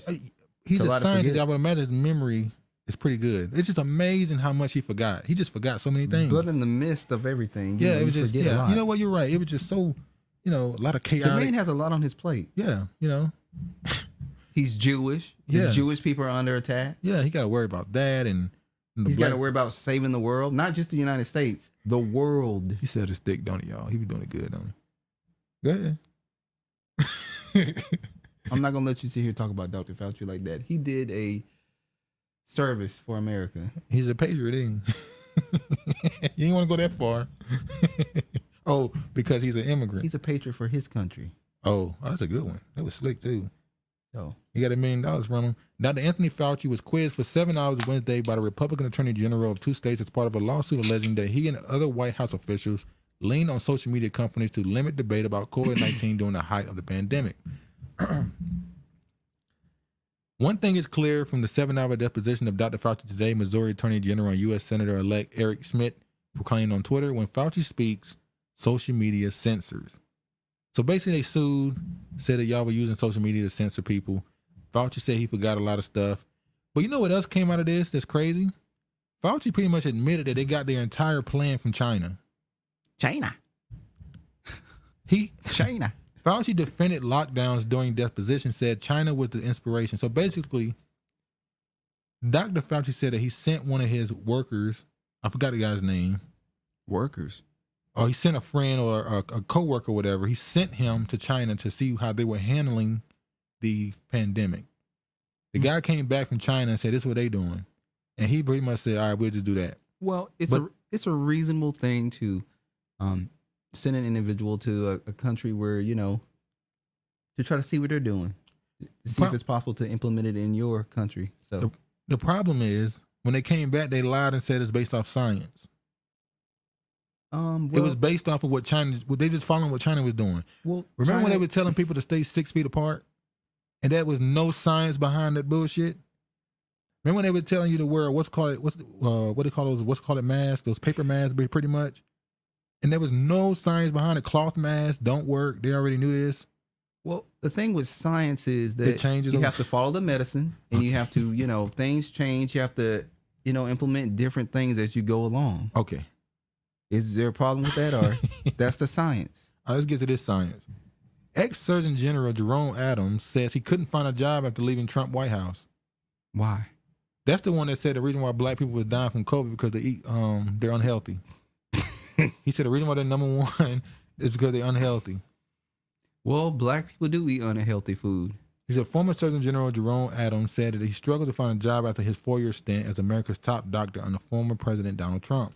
People still are afraid to touch anything that is associated with Trump, Adams told Washington Post in an interview published on Friday. While he sought out positions in academia, Adams and his wife, Lacey, recounted receiving polite rejections from university officials who they believed were worried about having a former Trump administration official on campus will be received by left-leaning students. Adams, 48, called a 70-year-old former commander-in-chief a force that really does take the air out of the room. The Trump hangover is still impacting me in significant ways. So you feel bad for him when he can't find a job after working with Trump? Yes, I feel bad for him for not being able to find a job. Oh, you still doing it? You still Trump. Okay? Damn, I thought you. Why can he not find a job? Because people don't want to deal with him because of Trump. Why? What did Trump do that was so bad? He was a. Exactly. You can't say what he did so bad. It's because he's a black man. That's why they won't give him a job. Okay. He went against the grain, which is being on that Democratic plantation. And now there's an all-out war against him because he chose to go against the grain. I will support that brother in any thing he chooses to do in political. Regina said Black Boule versus PH Masons. Travis, LOL. That TV story, 19 story is a big old duh. Yep. Tommy, don't you retract that. Stay on that flipper, yo. Don't let him off. Don't let him flip no more. No, Scoop Ball didn't even respond to what I said. So Biden talks in opposites? Exactly. Whatever he says is the opposite. Zombie apocalypse. That's what we dealing with here in what? Seattle, a zombie apocalypse. Tommy said I'm Indian. He what? He said I'm Indian. That's old news on Cube, and it was 20 mil he lost at the time with Jack Black. I'm with Cube after that jab. Tell me what that got to do with taking your foot off Flipper Travis' neck. George, stop trying to turn the comment section against me. It's okay, George. Just bothering Travis. My kids got vaccinated and couldn't come home for a week. NIH funded the gain-to-function research in China. What a great lie to tell. Well, they still calling the lab leak theory. So now he couldn't find a job because he sold out to the science. Maybe he got more stand-up versus bend-over standards. Played the game for a minute, now can't get hired. Yeah, Trump told the truth and fake news at the same time. Yeah, Trump was what they call it? There's a word they have for somebody who could tell the truth and mix it with lies. An honest liar. Trump is an honest liar. That's what Dave Chappelle called it, yeah. An honest liar. Well, George, you would know about being whitewashed. Travis sounds so whitewashed.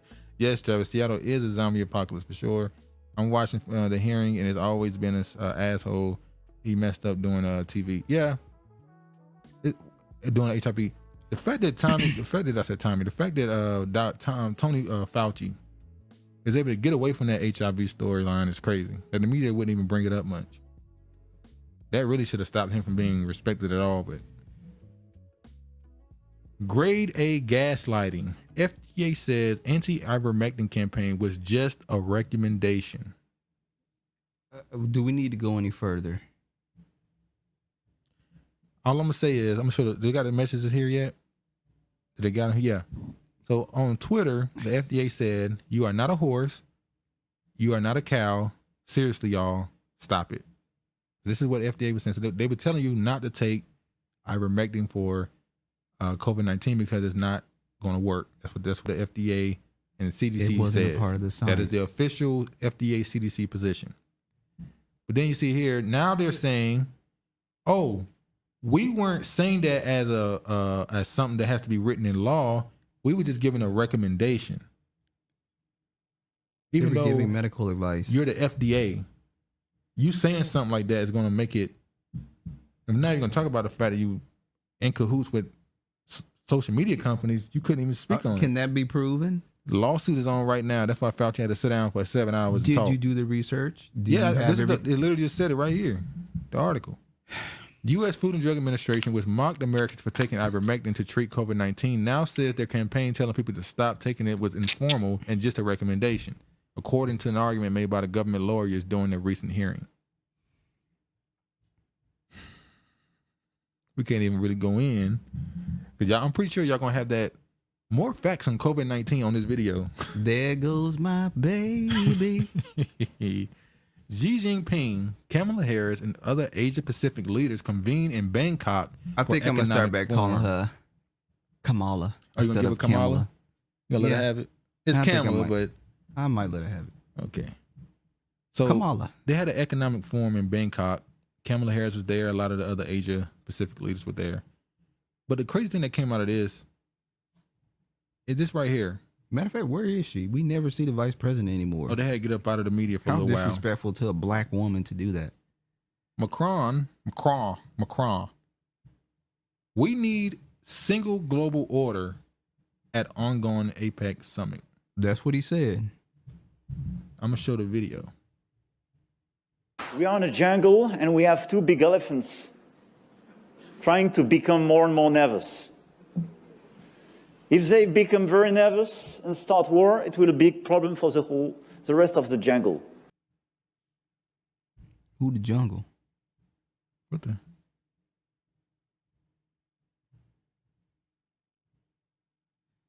Your foul can't be accessed. Okay. Oh. What the fuck? Dude, watch your language. Apologies. What just happened? Nigga, I don't know what just happened. All I know is I feel like they got that video up out of here. Did you save it? Did I delete it? I might have deleted it. I don't know what to say. Hold on.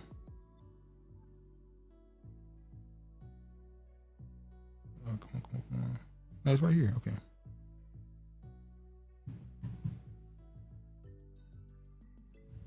We are in a jungle and we have two big elephants trying to become more and more nervous.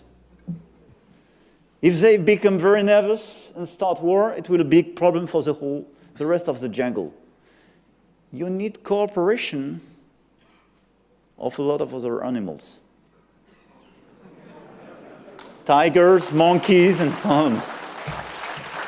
Are you on the US or the Chinese side? Because now, progressively, a lot of people would like to see there are two orders in this world. This is a huge mistake. even for both the US and China. We need a single global order. See? So that's what he said. And Biden them released a hold on.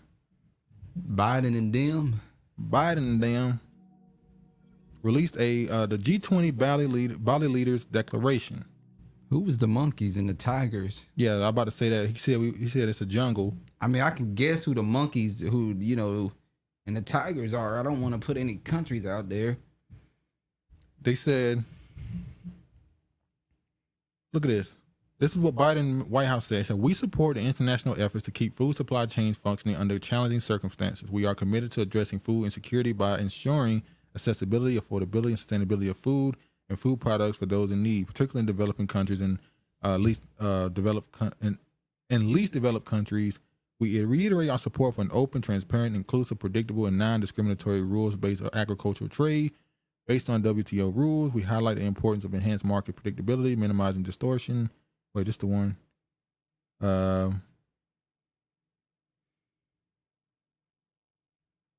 Just it.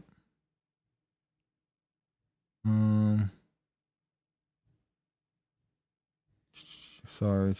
Just like when you in church and you've been told what section to go to in the Bible and people still turning the page. Are you there? Are you there? Y'all still here flipping? I still hear the pages turning. You ain't studying that Bible. I'm trying to look for the part. We know you trying to look for it because we sitting here waiting.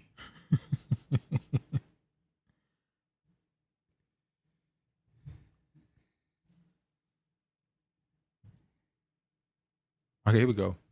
We recognize that the extensive COVID-19 immunization is a global public good, and we will advance our effort to ensure timely, equitable, and universal access to safe, affordable, quality, and effective vaccines, therapeutics, and diagnostics.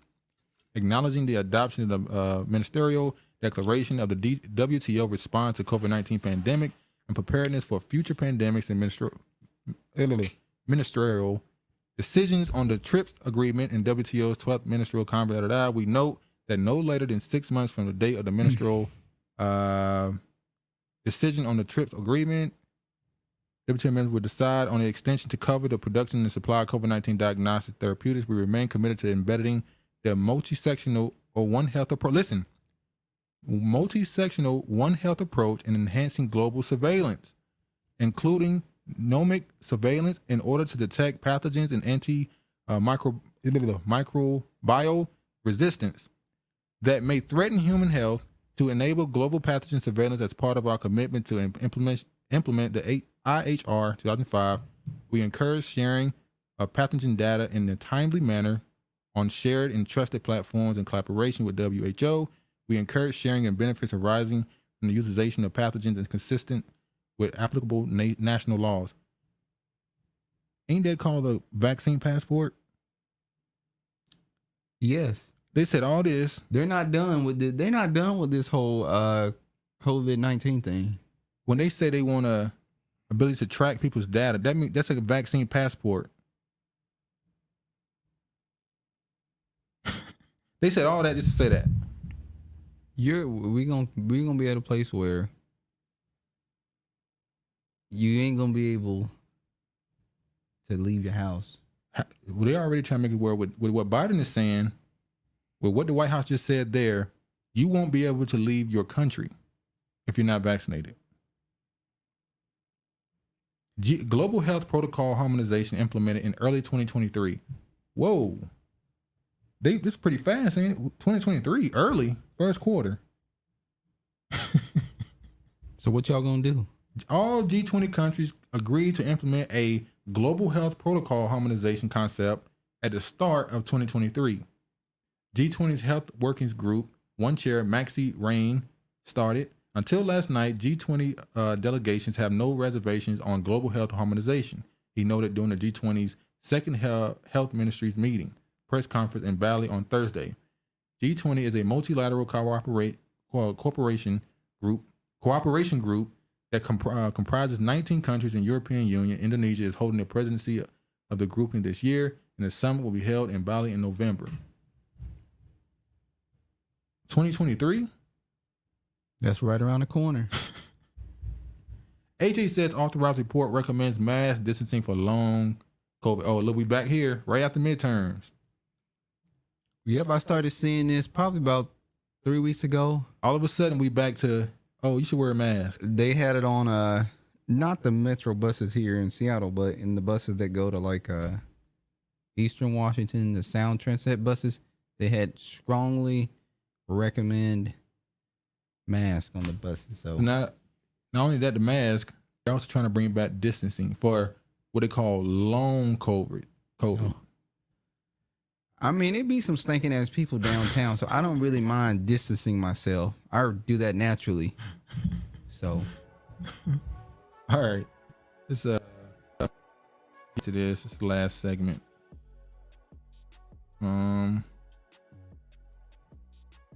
Let's get it. Okay. Yeah, honest liar. Yes, ivermectin is a gaslighting story. Bill Gates owns part of the CDC, FDA, and Travis Black car along with Umar donations.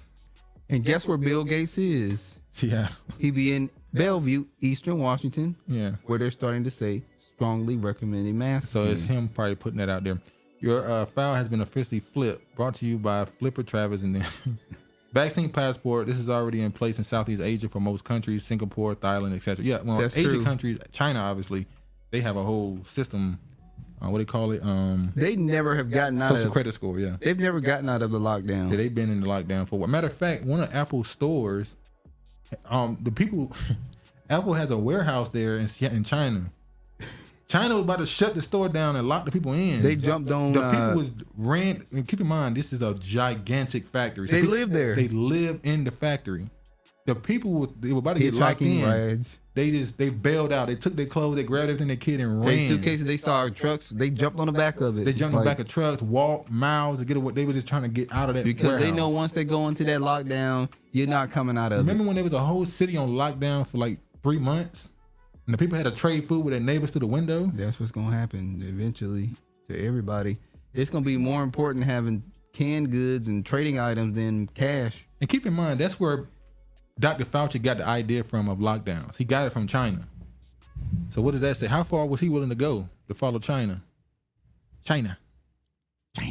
European Parliament declares Russia a state sponsor of terrorism. Well, they just declared Russia not a country to be represented. They're not a sovereign country no more. They're a terrorist state. The European Parliament just changed Russia from being a sovereign country to a terrorist state, which means the rules don't apply to them the same way anymore. They're no better than Afghan or Iran or something like that. How quickly they just keep going. They just won't stop. This isn't going to end well at all. What you gonna do? The European Parliament on Wednesday designated Russia a state sponsor of terrorism, arguing that its military strike on Ukraine's civilian targets such as energy infrastructure, hospitals, schools, and shelters violated international law. And what about when America was doing it? When has America ever done that? Why can America do this stuff and then be the moral police of the world at the same time? What has America done? They bombed Somalia. They was helping keep food away from the people in Yemen. You know, no country is perfect. Every No, country they're not has perfect. their flaws. America is working with Saudi Arabia, who is killing people left and right. Saudi Arabia is the one who allegedly did 9/11. In no way am I an advocate of violence or. In no way am I an advocate. However, every country has their flaws, and Yeah, okay. the United States is trying to redeem themselves, through humanitarianism and other things. Oh, so. where they? Oh, look, funny you said that. Pelosi to Blinken. This is back in this is back in July. Label Russia a terrorist state, or else Congress will. You see, she got the Ukraine I saw colors that. on her bracelet. How that goofy shit. She's she's supporting the Ukrainians. They're So going now through a tough America. time So right how now. America redeem itself if they doing the same thing as they? Well, they're redeeming themselves by helping Ukrainians who are being attacked viciously by Russia. Okay. Now look at this right here. A senator is alarmed of a potential Chinese drone spy threat. Lawmakers who were briefed on hundreds of intrusions over the White House, Capitol, and Pentagon worry about possible espionage. So there's drones in Washington owned by a Chinese company. They just can fly over our capital, you know. The company that no made repercussions. The company that made these are DJI. Drone maker DJI may be sending data to China, U.S. official says. But they denied it. Now that's back in 2018. This is 2019. DJI denies sending drone data to China. False claims that its drones are used to collect and share data puts the entire U.S. drone industry at risk, the company says. Wow. So now you got senators that's seeing those drones above the White House, the Pentagon and shit and saying, look, man. Shit ain't sweet. I don't feel comfortable going to work and Russia has drones over where I work. Well, it's funny because they don't really need a drone to get information because they got Biden right there. And the Clintons are still there too. They got the Clintons, so I mean. And of course they have Kamala. China communists say the doctor was starting, we want to be communists too. Was stating we want to be communists too. Oh yeah. He just admitted it wanted to be un-American. Fauci was willing to go all the way. He ain't done yet. Pelosi was trying to be killery and it backfired, especially with Mr. Pelosi. That was you see, Mr. Pelosi wasn't slick like Bill. Bill was slicker. Bill get up there and play that jazz, that instrument. He could get up there and do an interview and lie straight to your face. Bill gonna pull out his saxophone, yeah, and have panties thrown at him. Play some jazz for you. He ain't slick like Bill. Bill a good liar. He's an honest liar. Another one. Drones. San Francisco is trying to pass a law for the drones to kill suspected violence. Drones to kill suspected violent suspects. Well, I know they got a lot of police. A lot of the drones that police own in the United States come from China, which is crazy. United States police departments were buying drones from China companies. Well, hell, everything else is made in China. Yeah, see, that's what President Donald Trump was trying to do: make things in-house, provide more jobs to the American citizens. Okay. Trump trying to get $1, that's all. You would say that. You're not patriotic, so I would understand why you would say that. All right, man. We kept y'all long enough. This is longer than the last couple. We know y'all episodes. still got turkey to eat, and y'all making turkey dressing and oh yeah, that leftovers last about what, 3-4 days. Hopefully it ain't dried up by now. And are you calling people turkey dry now? I'm talking about the mac and cheese. Oh, now you calling their food dry? Hey, somebody family members make dry ass macaroni and cheese. That's true. You gotta be careful who make it. Somebody turkey was dry. He said somebody got drunk, was frying the chicken and burned up some of the pieces. Fuck this ain't good. Now police can avoid penalties. Well, yeah, they're going. Well, does that really work? I mean, they did with the dogs. They stick the dogs on you and say, "Oh, the dog, I lost control a little bit." They got you on the ground in cuffs and the dog biting the hell out of you. Oh, we just lost control of the dog. Well, sorry. George, you would know. You're a former police officer. Oh, whoa. George, he's accused of being a cop. Don't George don't let him is get a away police with that. officer. I'm calling him out. Don't let him get away with it. He is working with the po-po. When he stopped, done with the turkey. Gee, when he stopped. When he stopped.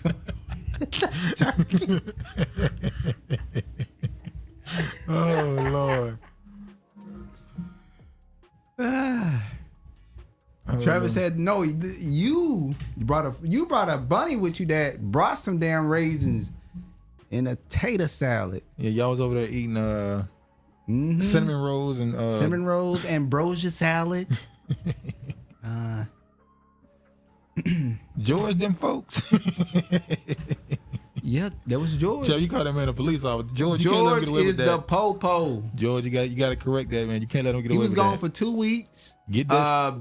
Didn't hear from him. George, get that stain off your jacket. I tried to viciously attack me in the comment sections. Yeah, George was. Yeah, you got to watch out for people like George. Oh man! All right, man. We kept y'all here long enough. We're gonna let y'all go. Hopefully you enjoyed the show. Got anything else you want to say? Thanks for viewing the channel. We appreciate the support. Yeah. I really do spend enjoying Saturdays with y'all. Yeah, definitely enjoy it, man. It's really fun.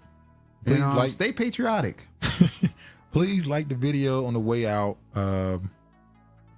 Like the video if you will, please. Make sure if you could share it, please do that. But yeah, man, we're gonna let y'all go. Y'all be safe. Don't choke on the turkey. All praise to the Most High, and peace, man.